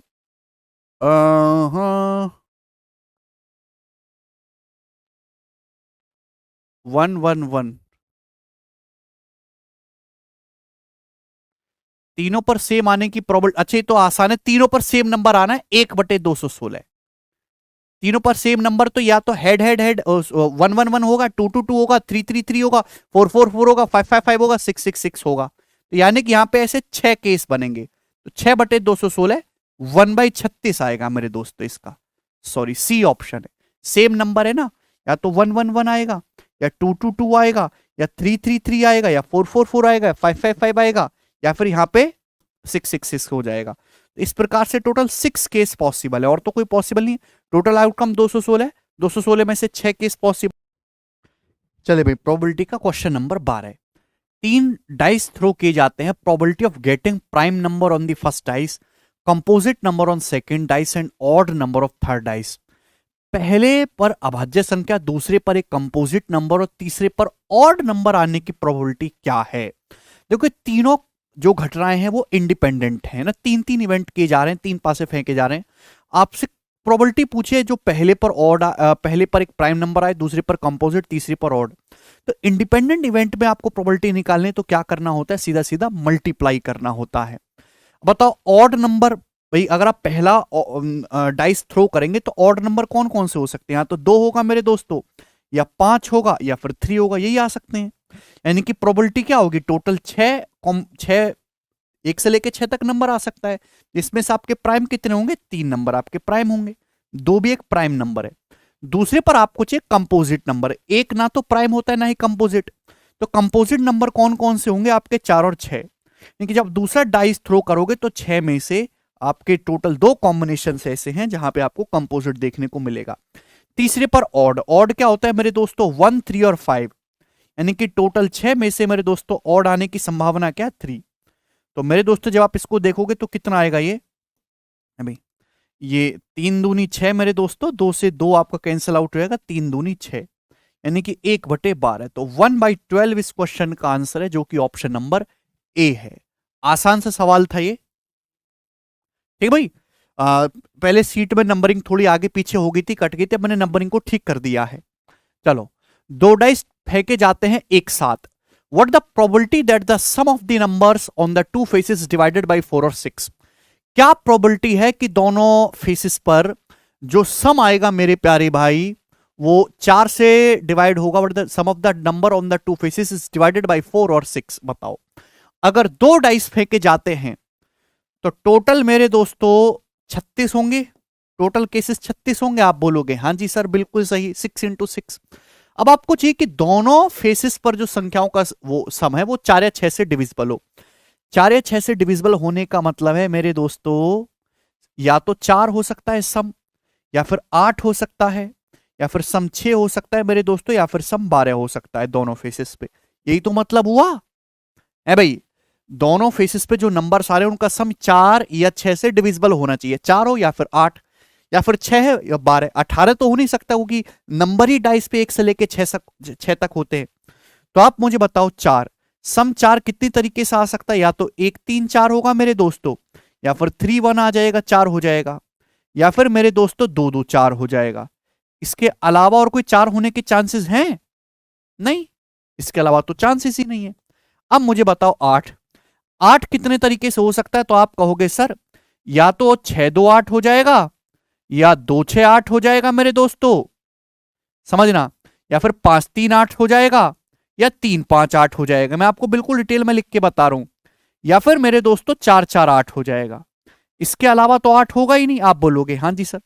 अब सम 6 कितनी तरीके से बन सकता है, तो 5 1 6 हो जाएगा, या फिर 1 5 6 हो जाएगा, या फिर 2 4 6 हो जाएगा मेरे दोस्तों, या 4 2 6 हो जाएगा, या 3 3 हो जाएगा। इसके अलावा तो बनेगा ही नहीं। आप बोलोगे हाँ जी सर यही रहेगा केस तो। और 12 सम 12 तो एक ही तरीके से हो सकता है कि 6 6 आए, एक केस हुए। तो आप बताओ कितने हैं ये 5 ये हैं, 5 ये 10, और 10 और 4 हो गया 14, यानी कि 14 मेरे दोस्तों आपके टोटल फेवरेबल आउटकम्स है। टोटल आउटकम्स 36 होंगे जिसमें से आपके फेवरेबल 14 है। तो यानी कि प्रोबेबिलिटी कितनी होगी, 7/18 सवाल का आंसर होगा। वेरी वेरी इजी क्वेश्चन है मेरे दोस्तों, लेकिन इनमें सोचना आपको पड़ता है। दो डाइस जो वो टॉस किए जाते हैं, उछाले जाते हैं। The probability that the total score is a prime number, ये वाला सवाल काफी आता है ना। इसमें जहां सम की बात कर देता है क्योंकि इसमें आपको लॉजिकली लिख के चेक करना पड़ता है। क्या प्रोबेबिलिटी है कि टोटल स्कोर एक प्राइम नंबर हो। प्राइम नंबर का मतलब टोटल स्कोर या तो 2 हो मेरे दोस्तों, या आपका 3 हो अभी, या फिर मेरे दोस्तों आपका टोटल स्कोर 5 हो अभी, या फिर टोटल स्कोर आपका 7 हो, या फिर टोटल स्कोर आपका 11 हो। इसके अलावा तो प्राइम नंबर कोई होता नहीं। अब दो तो मेरे दोस्तों एक ही तरीके ऐसा आ सकता है 1 1, यही बात है। आप बोलोगे हाँ जी सर बिल्कुल सही। दूसरा 3 3 तो मेरे दोस्तों या तो 1 2 हो जाएगा या 2 1 हो जाएगा। क्लियर है। आप बोलोगे हाँ जी सर 1 2 या 2 1। अभी 5 5 तो ऐसे ही आ सकता है, या तो 4 1 होगा या 4 1 होगा, या फिर मेरे दोस्तों 2 3 होगा और 3 2 होगा, लिखने की जरूरत नहीं है। 7 7 क्या, या तो 6 1 होगा या 1 6 होगा, या 3 4 होगा या 4 3 होगा, या 5 2 होगा या 2 5 होगा। 11 11 का मतलब या तो 6 5 होगा या 5 6 होगा, और तो कैसे 11 बनेगा नहीं। 7 4 11 थोड़ा ना हो सकता है, डाइस पे तो 6 से ज्यादा होता ही नहीं है। तो टोटल आपके आउटकम्स बनेंगे 36, जिसमें से आपके काम के कितने, 1 और 2 3, और ये 4 7, और 7 और ये 6 मेरे दोस्तों कितना हो जाएगा आपका 13, और ये 2 हो गए आपके 15। तो 36 में से 15 आउटकम आपके काम के 3 से चला जाएगा, तो 5/12 इसकी प्रोबेबिलिटी आएगी, ए ऑप्शन।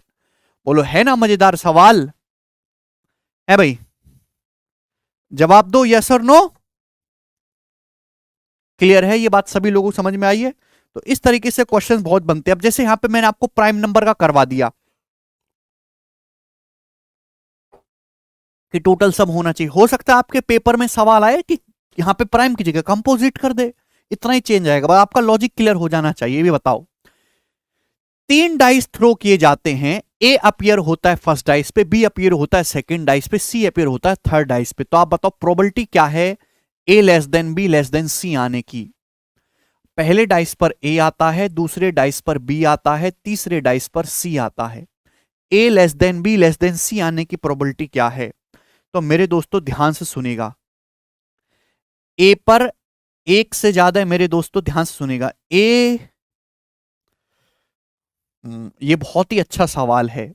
देखो डाइस पे जो नंबरिंग हो सकती है वो 1 से लेके 6 तक हो सकती है, ठीक है ना। अब ए से ज्यादा आना चाहिए बी पर, बी से ज्यादा आना चाहिए सी पर। तो अगर मेरे प्यारे भाई ध्यान से सुनिएगा मेरे दोस्त, सी पर मैं क्या रख सकता हूं, ए पर क्या रख सकता हूं, बी पर क्या रख सकता हूं, लॉजिकली आप मुझे सोच के बताओ। ए पर मैं केवल नंबर 1 से लेके 4 तक ही जा सकते हैं। अब आप बोलोगे सर ऐसा क्यों, 5 क्यों नहीं रख सकते आप ए पर? ए पर आप ना 5 रख सकते हो ना 6 रख सकते हो, कि अगर आपने ए पर 5 या 6 रख दिया तो फिर बी पे क्या रखोगे? बी पर क्या आएगा भाई? डाइस पे तो ये नंबर 1 से 6 तक ही होता है। अगर आपने बी पे ही ए पे ही 5 रख दिया तो बी पे 6 रखोगे, सी पे क्या रखोगे? और आपने ए पे ही 6 रख दिया तो बी पे क्या रखोगे, सी पे क्या रखोगे? यानी कि मेरे दोस्तों ए पर जो नंबर है वो 1 से लेके 4 तक आएगा, और बी पे जो नंबर है मेरे प्यारे भाई वो 200 लेके 5 तक आएगा। आप कहोगे सर बी पे 6 क्यों नहीं आ सकता? अगर बी पे ही 6 आ गया तो फिर सी पे क्या आएगा? ए से बड़ा आना चाहिए बी पर और बी से बड़ा आना चाहिए सी पर, और सी पे जो मेरे दोस्तों नंबर है वो 3 से लेके 6 तक आएगा। बहुत लॉजिकली सोचने वाली बात थी ये। अगर मेरे दोस्तों ए पर 1 आ रहा है 1, तो बी पर क्या आ सकता है? बी पर आपका 2, 3, 4, 5 कुछ भी आ सकता है, और सी पर कितना आ सकता है मेरे प्यारे भाई? 6। ये बात समझ में आ रही है? अगर ए पर 2 आ गया तो बी पर 3, 4, 5 इसमें से कुछ भी आ सकता है। आप बोलोगे हां जी सर बिल्कुल सही। और सी पर कितना आएगा मेरे दोस्तों यहां पर? अच्छा, अगर आपने ए पर 1 रख लिया तो बी पे 2, 3, 4, 5 कुछ भी आ सकता है। सी पर कितना आएगा भाई? 2 से ज्यादा तो 3 होता है ना, 3, 4, 5 और 6 ये आ जाएगा। अगर बी पे 3 आ रहा है तो सी पे 4 ले लो, अगर बी पे 4 आ रहा है तो सी पे 5 ले लो। अगर ए पे 2 आ रहा है तो बी पे 3, 4, 5 आएगा, सी पे क्या आएगा? एक एक्स्ट्रा ले लेते हैं, 4, 5, 6 ये होगा। आप बोलोगे हां जी सर बिल्कुल सही, कोई प्रॉब्लम नहीं है। अगर आप ए पे मेरे दोस्तों 3 लेते हो तो बी पे क्या आएगा मेरे दोस्तों? 4 या 5। तो सी पे क्या आना चाहिए फिर? 5 आना चाहिए या 6 आना चाहिए? आप बोलोगे हां जी सर बिल्कुल सही। और आप ए पे अगर 4 लेते हो तो बी पे मेरे दोस्तों 5 आएगा और सी पे मेरे दोस्तों 6 आएगा। यही केस बनेंगे। तो आप मुझे एक बात का जवाब दो कि यहां कितने कॉम्बिनेशन बने यहां पर? अगर मैं ए को लेता अगर मैं ए को 1 लेता हूं तो बी का मान 2, 3, 4, 5 ले सकता हूं, जबकि सी का मान 3, 4, 5, 6 ले सकता हूं। तो यहां से मेरे प्यारे भाई आपके बनेंगे, आपने 3 डाइस फेंके हैं तो 3 डाइस का मतलब मेरे दोस्तों 216 आपके टोटल आउटकम है, 216। ठीक है भैया। और यहां पे मेरे दोस्तों आपके कितने होंगे? 216 आपके टोटल आउटकम है। अगर ए पे 1 आ रहा है तो बी पे 2 आ जाएगा, और सी पे मेरे दोस्तों 3, 4, 5, 6 कुछ भी आ सकता है। अगर ए पे 1 है तो बी पे 3 आ जाएगा, यहां पे 4, 5, 6 कुछ भी आ सकता है। मतलब 4, 3, 7, 2, 9 और 1, 10, 10 आउटकम हो गए यहां पे। नहीं समझे बेटा? थोड़ा ना दिमाग लगाने वाली चीज है, मजाक नहीं है। अगर आप ए पे 1 लोगे तो मेरे दोस्तों बी पे आपको लेना पड़ेगा फिर 2, 3, 4, 5, 6 इनमें से कुछ भी ले सकते हो, सॉरी 5, 2, 3, 4, 5 तक। अगर आपने बी पे 2 ले लिया तो सी पे मेरे दोस्तों 3, 4, 5, 6 कितनी भी ले सकते हो। अगर आपने मेरे दोस्तों ये 3 ले लिया तो यहाँ पे 4, 5, 6 कितनी भी ले सकते हो। यहाँ पे 4 ले लिया तो 5, 6 कितनी भी ले सकते हो, यहाँ पे 6 ले सकते हो। तो 4, 3, 7, 2, 9 और 1, 10, ये टोटल 10 केस बनेंगे कि नहीं बनेंगे? बात समझ में आई? ये टोटल कितने केस बनेंगे? 10 केस बनेंगे। ऐसे ही अगर आप यहां पे देखोगे तो आपने अगर ए पे 2 ले लिया तो बी पे कितना ले सकते हैं आप? या तो 3 लेंगे या 4 लेंगे या 5 लेंगे। और अगर आपने 3, 4, 5 ले लिया, बी पे अगर आपने 3 ले लिया तो सी पे मेरे दोस्तों या तो आप फिर 4 लेंगे या 5 लेंगे या 6 लेंगे। समझ पा रहे हैं? अगर आप यहाँ पे 4 ले रहे हैं तो यहाँ पे या 5 लेंगे या 6 लेंगे या फिर यहाँ पे 6 लेंगे। तो कितने केस बनेंगे? 3 और 2 5 और 1 6। तो आप कॉम्बिनेशन समझ पा रहे हैं? 6 केस। यहां पे कितना आएगा मेरे दोस्तों? यहां पे आएंगे इस प्रकार से 3 केस, और यहां पे टोटल कितना है? ये 1 केस आएगा मेरे दोस्तों। तो आपको यहां पे एक ट्री टाइप का बनता है, 4, 3, 2, 1 10 केस, 3, 2, 1 6 केस, 2, 1 3 केस, यहां पे 1 केस। तो टोटल आपके फेवरेबल आउटकम्स जो बनेंगे 10 और ये 10 20 बनेंगे। तो 216 में से 20 आपके फेवरेबल आउटकम्स होंगे, जो कि कितना? 4 से जाएगा 5/54। ये है 16 नंबर। एक पासे को 2 बार फेंका जाता है एक डाइस को, और आने वाली संख्या का योग 6 है। तो संख्या 4 के कम से कम एक बार आने की प्रोबेबिलिटी क्या है। आपने 2 डाइस को फेंका और फेंकने पर ऐसा आया है कि आने वाली जो संख्या उनका सम 6 है, तो संख्या 4 के कम से कम एक बार आने की प्रोबेबिलिटी, अब यहां पे साफ साफ मेंशन कर दिया, दो, एक डाइस को फेंका गया 2 बार और जो संख्याएं आई हैं उनका सम 6 है। तो 6 कितनी तरीके से आ सकता है, या तो 5 1 6 आएगा मेरे दोस्तों, टोटल आउटकम क्या होंगे, या तो 1 5 6 आएगा, या फिर 2 4 6 आएगा, या फिर 4 2 6 आएगा, या फिर 3 3 6 आएगा। इसके अलावा तो और कोई केस ऐसा नहीं है ना जहां पे सम 6 आ सकता हो। आप बोलोगे जी सर कोई मतलब ही नहीं, तो टोटल आउटकम है 5।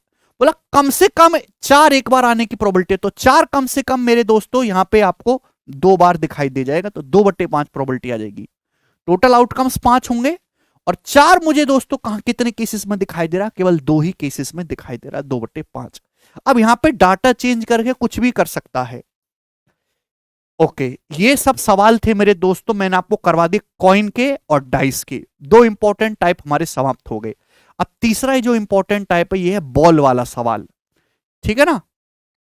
प्रोबेबिलिटी की सवालों का कोई अंत नहीं है, बतेरे क्वेश्चन बन जाते हैं एक उस पे। आप गूगल पे भी सर्च कर दोगे ना डाइस वाले सवाल प्रोबेबिलिटी के, तो हजारों पीडीएफ खुल जाएंगी। तो उसमें से मेरे हिसाब से आपको ये प्रोबेबिलिटी एनटीपीसी में भी आती है, बैंकिंग में भी आता है। अगर आपको बैंकिंग के क्वेश्चन दिखाई देते हैं तो आप उनको सेल्फ प्रैक्टिस कर सकते हैं, बाकी अपनी तरफ से आपको रिसर्च करने की कोई जरूरत नहीं। बाकी एसएससी के अलावा अदर एग्जाम में प्रोबेबिलिटी के बहुत सारे क्वेश्चंस आए हुए हैं जो रेलेवेंट है, जो आपके एग्जाम में भी आ सकते हैं। आप केवल उनको ही सेल्फ प्रैक्टिस करें, बहुत ज्यादा मेहनत करने की जरूरत नहीं है। बॉल वाले सवाल भी मेरे दोस्तों यही है, बस आपको यहां पे ध्यान रखना है कि अगर 2 इंडिपेंडेंट इवेंट है, इंडिपेंडेंट है भी मेरे दोस्तों, तो उसमें मेरे प्यारे भाई मल्टीप्लाई होगा। और 2 कंपलसरी इवेंट है, मतलब दोनों आपको एक साथ करानी है, तो आपको प्लस बीच में मेरे प्यारे भाई प्लस का साइन आएगा। अब ध्यान से सुनिएगा, एक बॉक्स है जिसमें 10 ब्लैक हैं और 4 व्हाइट बॉल हैं। इसमें से 2 बॉल जो हैं वो निकाली जाती हैं विदाउट रिप्लेसमेंट, बिना रिप्लेसमेंट के। तो प्रोबेबिलिटी क्या है कि दोनों ही बॉल ब्लैक होंगी, और the probability that both balls are black. देखो बॉक्स में कितनी ब्लैक है, टोटल 10 4 14, टोटल 14 बॉल्स है, 10 ब्लैक है 4 व्हाइट है, 14 बॉल्स है। 14 में से अगर आप 2 बॉल निकालोगे तो 2 बॉल निकालने की जो टोटल आउटकम्स हैं वो ये होंगे सी। 14 आपके पास बॉल्स हैं, 2 बॉल्स निकाली जा रही हैं, तो कितनी तरीके से निकाली जा सकती है, टोटल आउटकम होंगे 14 सी 2। और आप जानते हैं मेरे दोस्तों कि एनसीआर को लिखा जा सकता है एनसी एन माइनस आर। जैसे मैं आपसे एग्जाम्पल के लिए कहूं कि 7C3 क्या होगा, तो इसको कैलकुलेट करने का तरीका क्या है, 7 नीचे 3 है ना, जितनी बार है मेरे दोस्तों 7 6 5 अपॉन 3 गुणा 2 गुणा 1।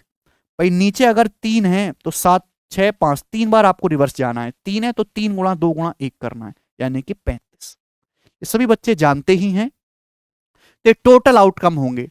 बोला है क्या संभावना है कि दोनों की दोनों गेंद काली हों। भाई एक बात बताओ, ध्यान सुनिएगा मेरे दोस्तों, आपके पास टोटल गेंद काली कितनी है 10, तो 10 में से आप चाहते हो कि 2 की 2 गेंद आपकी काली निकल जाए, तो फेवरेबल आउटकम्स क्या हो जाएंगे 10C2। टोटल तो 14C2 है, उसमें से आप 10 आपके पास टोटल ब्लैक बॉल है, 10 में से दोनों की दोनों आपको काली चाहिए, 10C2, व्हाइट चाहिए ही नहीं, तो यही होगा। आप बोलोगे हाँ जी सर बिल्कुल सही। तो 14 गुणा यहां पे कितना आ जाएगा आपका 13/2, 14 गुणा 13/2, और ये 10 गुणा 9/2, 2 से 2 कैंसल आउट हो जाएगा, 10 ब्लैक और 4 व्हाइट है, तो 2 पंजे 10 और 2 सत्ते 14, तो 45/91 आना चाहिए।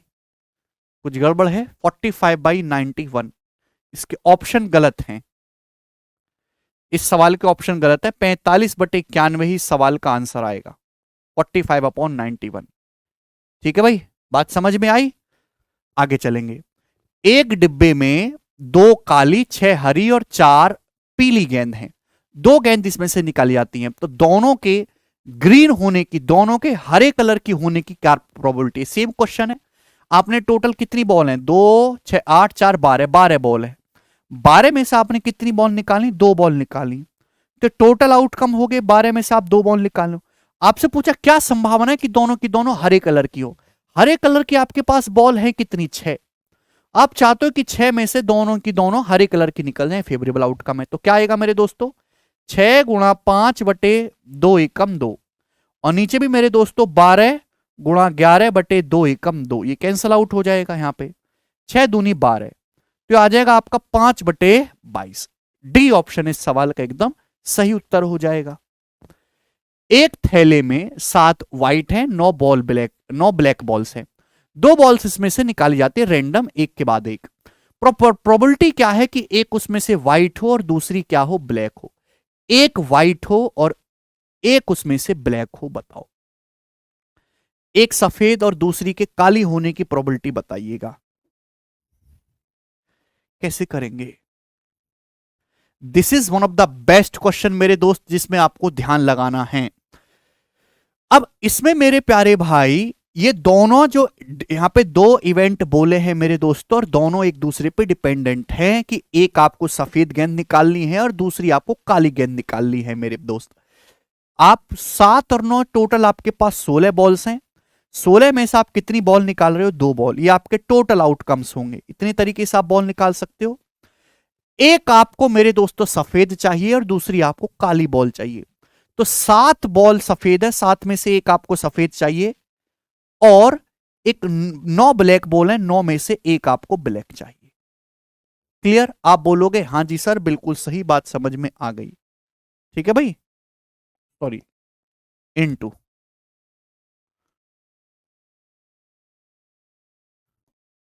इनटू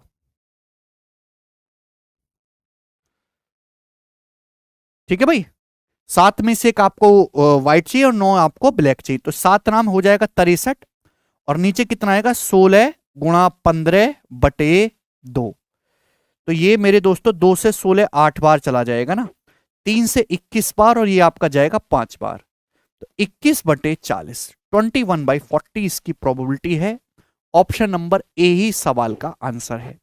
एक बॉल आपको इसमें से व्हाइट चाहिए और दूसरी आपको ब्लैक चाहिए। ठीक है ना। नेक्स्ट ही बताओ। एक क्लास में 15 लड़के हैं, 10 लड़कियां हैं। 3 स्टूडेंट का इसमें से हम सिलेक्शन लेते हैं। एक लड़की और 2 लड़के के चुने जाने की प्रायिकता क्या है। ये भी सेम सवाल है, सेम ही है, बस यहाँ पे वहां पे बॉल्स थे, यहाँ पे लड़का लड़कियां कर दिया है। कितने स्टूडेंट है, 15 लड़के 10 लड़कियां, 25 स्टूडेंट है। 25 में से आप कितने स्टूडेंट को सिलेक्ट करते हो, 3। तो टोटल आउटकम क्या होंगे, 25 में से आपने 3 सिलेक्ट किए। आप चाहते क्या, आप चाहते हैं कि एक लड़की आए और 2 लड़के आए। तो भाई एक लड़की, लड़कियां हैं कितनी, 10, तो 10 लड़कियों में से आपको चाहिए एक, एंड 15 लड़के, 15 लड़कों में से आप कितने चाहिए, आपको 2, 15C2। ये आपके फेवरेबल आउटकम्स हैं। तो 10C1 का मतलब हो गया जी 10, 15C2 का मतलब 15 गुणा 14/2, यानी कि 70। और नीचे क्या आएगा मेरे दोस्तों, 25C3 का मतलब 25 गुणा 24 गुणा 23/3 दूनी 6। अब यहां पे अगर आप ध्यान से देखेंगे तो 6 से आपका 24 4 बार चला जाएगा, 4 टाइम्स, और 25 से आपका 100 जो है ये आपका 4 बार चला जाएगा। ठीक है भाई, और 4 से 4 आपका चला जाएगा, 7/23 आया। कुछ गड़बड़ है, 10C1 का मतलब 10, 15 गुणा 14/2, यानी कि 2 से 14 7 बार जाएगा। अच्छा, ये 15 7 105 आएगा, सॉरी 10। 15C2 का मतलब 15 गुणा 14/2, तो ये 105 आएगा। और नीचे जो आएगा 25C3 का मतलब 25 गुणा 24 गुणा 23/3 गुणा 2 गुणा 1, यानी कि 6। ये हो गया। अब देखो 23 तो नीचे से कटेगा नहीं, तो 23 आना ही चाहिए, तो ए ऑप्शन यहां पे हो गया। क्लियर, आपको सॉल्व करने की जरूरत नहीं है, अदरवाइज आप पूरा सॉल्व करेंगे तो 3 दूनी 6 से 24 4 बार जाएगा। 25 में 2 5 होते हैं, तो 2 5 से काट लेंगे मेरे दोस्तों 2 बार, और ये आपका 21 बार। ठीक है ना, और 2 दूनी 4, तो 21/46 इस सवाल का आंसर है। कर लेंगे, ये दोनों सेम ही टाइप के सवाल है, 19 और 20। One of the most famous सवाल है ये वाला प्रोबेबिलिटी पे। एक डिब्बे में क्या है, 10 ब्लैक है, 10 व्हाइट बॉल है। The probability of drawing 2 balls of the same colour. क्या संभावना है कि आप बॉल निकालो इसमें से दोनों की दोनों सेम कलर की हों, बताओ मेरे दोस्त। तो 10 आपके पास ब्लैक बॉल है, 10 आपके पास व्हाइट बॉल है। क्या संभावना है, प्रोबेबिलिटी क्या है कि दोनों की दोनों बॉल सेम कलर के हो। सेम कलर का मतलब या तो दोनों दोनों ब्लैक हो या दोनों दोनों व्हाइट हो, या तो दोनों की दोनों ब्लैक निकल जाए या दोनों की दोनों व्हाइट निकल जाए। सुनिएगा मेरे प्यारे भाई, तो 10 और 10 आपके पास टोटल 20 बॉल है, 20 में से आप 2 गोल निकाल रहे हो, तो ये टोटल आउटकम्स हैं। चाहते हैं कि दोनों की दोनों सेम कलर की हो, तो 10 ब्लैक बॉल में से दोनों की दोनों ब्लैक निकल जाए, या फिर 10 व्हाइट बॉल में से दोनों की दोनों व्हाइट निकल आए। बात समझे कि नहीं? प्लस में क्या लगा रहा हूं, या तो ये हो जाए या फिर ये हो जाए। क्लियर है ना? तो इसलिए प्लस का साइन है, या तो ये वाली कंडीशन हो जाए 10 में से दोनों ब्लैक निकल जाए, 10 में से दोनों व्हाइट निकल जाए, इस वजह से मैंने निकाल लगाया। 10C2 का मतलब है 10 गुणा 9/2, यानी कि मेरे दोस्तों ये 10C2 का मतलब है, इसका दुगुना करना है तो 90, और नीचे आएगा मेरे दोस्तों 20 गुणा 21/2, यानी कि ये 2 से 20 10 बार चला जाएगा, 9/21 3 से जाएगा 3/7, 20 गुणा 19/2, सॉरी क्या कर रहे हैं, ऊपर तो 90 आएगा, 20 गुणा 19/2 होगा। ठीक है भाई, 2 से आपका 20 ये 10 बार चला जाएगा अभी, और ऊपर आपका 90 है मेरे दोस्तों, 0 से 0, तो 9/19 इस सवाल का उत्तर हो जाएगा। ठीक है ना? आसान सी बात है, आगे चलेंगे। एक बॉल बॉक्स में 8 रेड बॉल है, 7 उसमें ब्लू बॉल है, 6 उसमें ग्रीन बॉल है। एक बॉल को पिक किया जाता है रेंडमली, तो आपसे पूछा है what the probability that it is neither red nor green. क्या प्रायिकता है कि ये ना तो लाल है ना ही ग्रीन है। मतलब क्या हुआ? देखो ये सवाल बिल्कुल आपको बेवकूफ बनाने की कोशिश की गई है।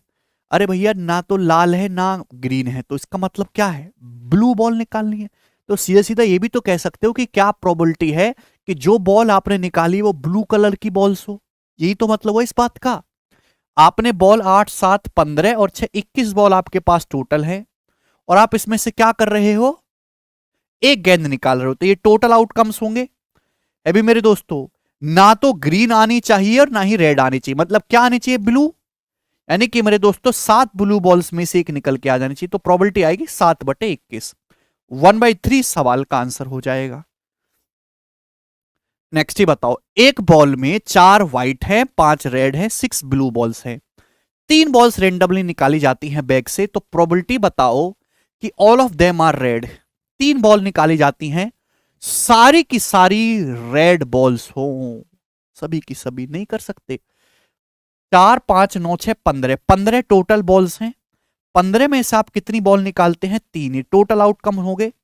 आप चाहते हैं कि सारी की सारी रेड बॉल आए, तो आपके पास रेड बॉल है कितनी, 5, और 5 में से मेरे दोस्तों कितनी आपकी आनी चाहिए, 3, 5C3।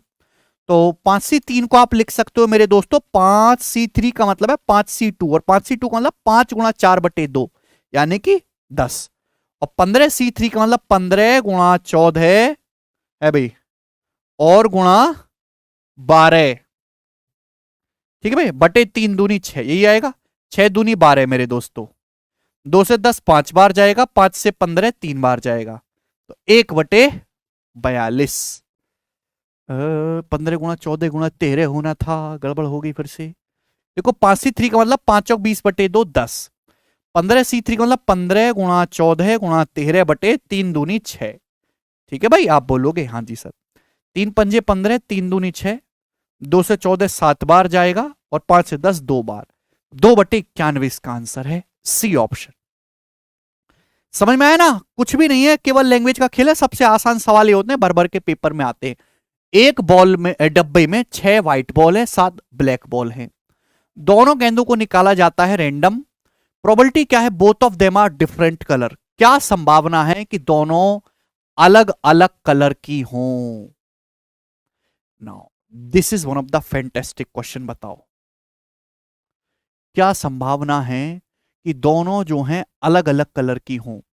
देखो वेरी वेरी इंपॉर्टेंट सवाल, और इसको आप ध्यान से सुनिएगा। टोटल आपके पास कितनी बॉल है, 6 7 13, 13 में से आप कितनी बॉल निकाल लो, 2, बोला है कि क्या संभावना है दोनों बॉल अलग अलग कलर की हो। अगर आप ये निकाल लो कि क्या प्रोबेबिलिटी है कि दोनों बॉल सेम कलर की हो, दोनों बॉल सेम कलर की हो, क्या प्रोबेबिलिटी है, ये तो निकाल सकते हैं। आप बोलोगे हाँ जी सर ये में निकाल सकते हैं। अभी यही क्वेश्चन कराया हमने पहले। भाई टोटल मेरे दोस्तों 13 गेंद है, 6 7 13, जिसमें से आप 2 बॉल निकाल रहे हो।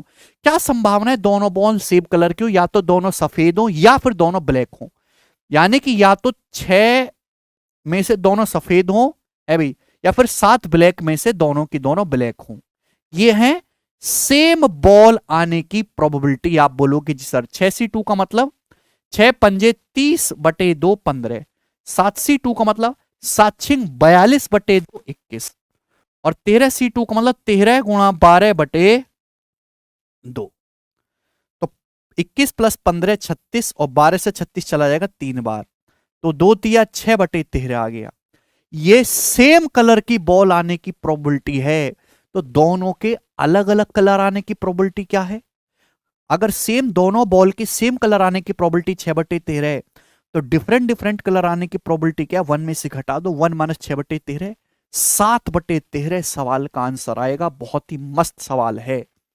आगे चलेंगे दोस्तों, सवाल होगा आपके सामने यहां पर 25। ये बताइएगा जल्दी से इस क्वेश्चन का क्या आंसर है। बनाओ। एक बैग में 3 रेड 5 येलो और 4 ग्रीन बॉल्स हैं। 3 बॉल्स निकाली जाती हैं उसमें रेंडम, तो प्रोबेबिलिटी बताइए फॉलोइंग इवेंट की। The ball should be of different colour, ball different colour की होनी चाहिए। ये तो बड़ा आसान सवाल है, बॉल डिफरेंट कलर की हो, इसका मतलब क्या है। इसका मतलब ये है आपके पास बॉल है कितनी, 3 5 8 4 12, 12 में से आप कितनी बॉल निकाल रहे हो, 3। ये टोटल हो गया। ये बात समझ में आ गई। आप बोलोगे हाँ जी सर बिल्कुल सही। अलग अलग find the probability of following event, the ball should be different colour. तो डिफरेंट कलर को छोड़ो, पहला आप ये बताओ क्या प्रोबेबिलिटी है कि तीनों की तीनों बॉल सेम कलर की हो। क्या संभावना है कि तीनों बॉल सेम कलर की हो। सेम कलर की मतलब या तो तीनों रेड आ जाए, या तीनों येलो आ जाए, या तीनों ग्रीन कलर की आ जाए। तो 3 रेड में से तीनों आपकी निकल आए, या 5 येलो में से 3 येलो निकल आए, या फिर 4 ग्रीन कलर में से 3 ग्रीन कलर की निकल आए। तो क्या आ जाएगा भाई, 3C3 का मतलब कितना हो गया मेरे दोस्तों, यहां से 1। 5C3 का मतलब कितना हो गया मेरे दोस्तों, देखो NCN या फिर NC0, दैट मीन्स 1। क्लियर है। आप बोलोगे हाँ जी सर बिल्कुल सही। 5C3 का मतलब 5C2 यानी कि 10, 4C3 का मतलब 4, और 12C3 का मतलब मेरे दोस्तों 12 गुणा 11 गुणा 10/6। तो ये 6 दूनी 12 चला जाएगा, 10 4 14 और 1 15। तो 15 बटे मेरे दोस्तों 22 गुणा 10। तो 3 पंजे 5 से जाएगा भी, 5 तिया 15, 5 दूनी 10, 3/44। तो 3/44 प्रोबेबिलिटी है सारी बॉल्स के सेम कलर होने की। 3/44। अभी अगर आप इसमें से बॉल निकालोगे 3 बॉल, तो 3/44 ही चांस है कि सारी बॉल सेम कलर की निकल आए। तो डिफरेंट कलर की निकलने के कितने चांस हैं, 1 में से 3/44 को घटा दो, 41/44, 41/44। क्लियर। नेक्स्ट सेकंड क्वेश्चन भी है इसमें। Exactly 2 balls are green colour. ये बॉल आप निकालते हो तो क्या चांस है कि एग्जैक्टली 2 बॉल्स ग्रीन कलर की हो। तो आप बॉल निकालते हैं 12 भी, 12 में से 3 बॉल आप निकालते, तो इसमें से ठीक 2 गेंद हरे कलर की, एग्जैक्ट 2 बॉल्स। तो भैया 4 हरे कलर की, 4 हरे कलर में से एग्जैक्ट मेरे दोस्तों आपकी, सॉरी सॉरी सॉरी, 3 गेंद आपने निकाली है ना, एग्जैक्ट 2 गेंद आपकी जो है हरे कलर की है। यानी कि आप 3 गेंद निकाले, 2 गेंद तो हरे कलर की निकल आए, बाकी 1 गेंद किसी और कलर की हो, बाकी 1 गेंद। बात समझे कि नहीं समझे। आप बोलोगे जी सर, यानी कि 4 ग्रीन कलर की बॉल हैं, 4 में से 2 बॉल ग्रीन कलर की निकल आए, एंड बाकी कितनी बॉल हैं, 3 तो रेड है और 5 येलो है, बाकी हैं 8, और बाकी 8 बॉलों में से 1 बॉल आपकी निकली, तभी तो टोटल 3 होगा।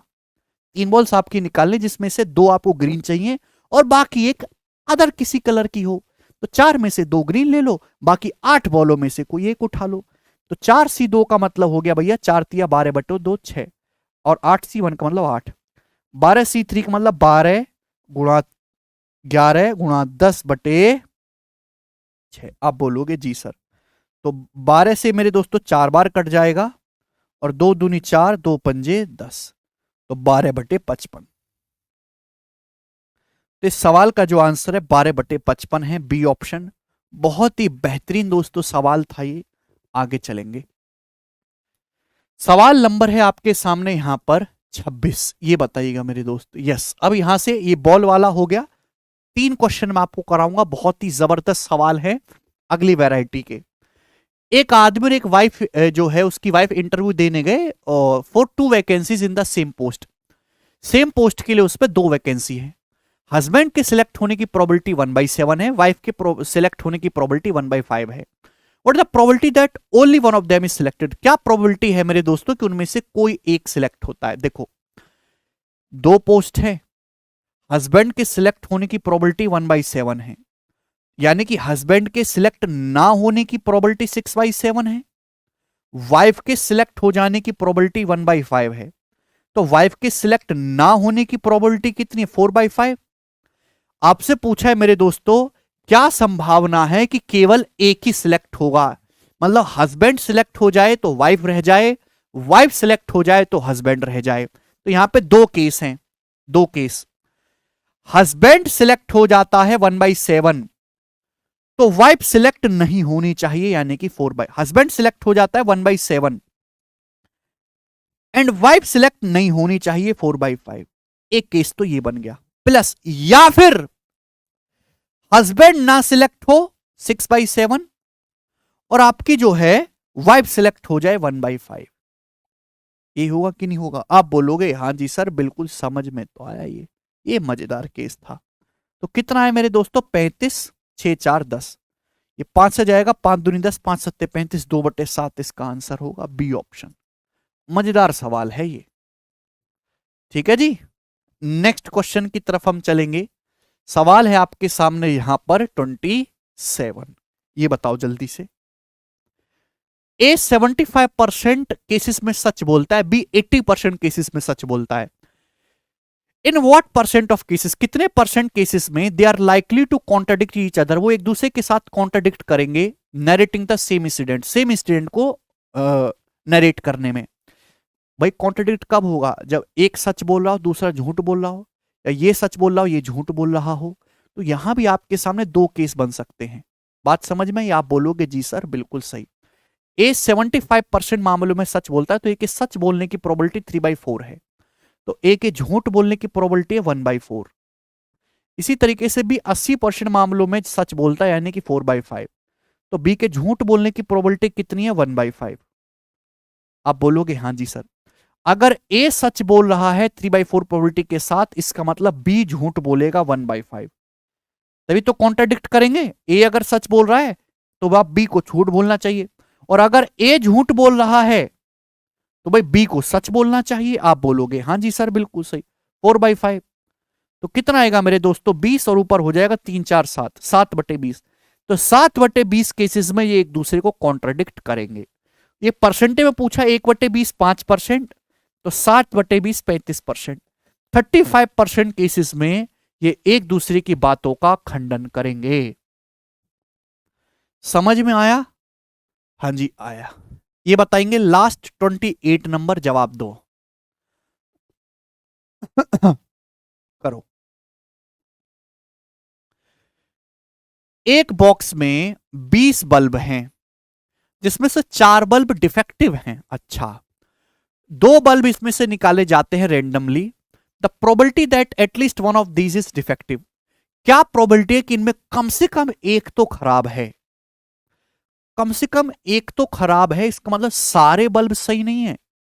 अब देखो, अगर आप इसी बात पे ध्यान दोगे कि कम से कम एक खराब, या फिर 2 खराब, या फिर 3 खराब, या 4 खराब, तो इसमें आपका बहुत टाइम लग जाएगा हर एक केस को चेक करने में।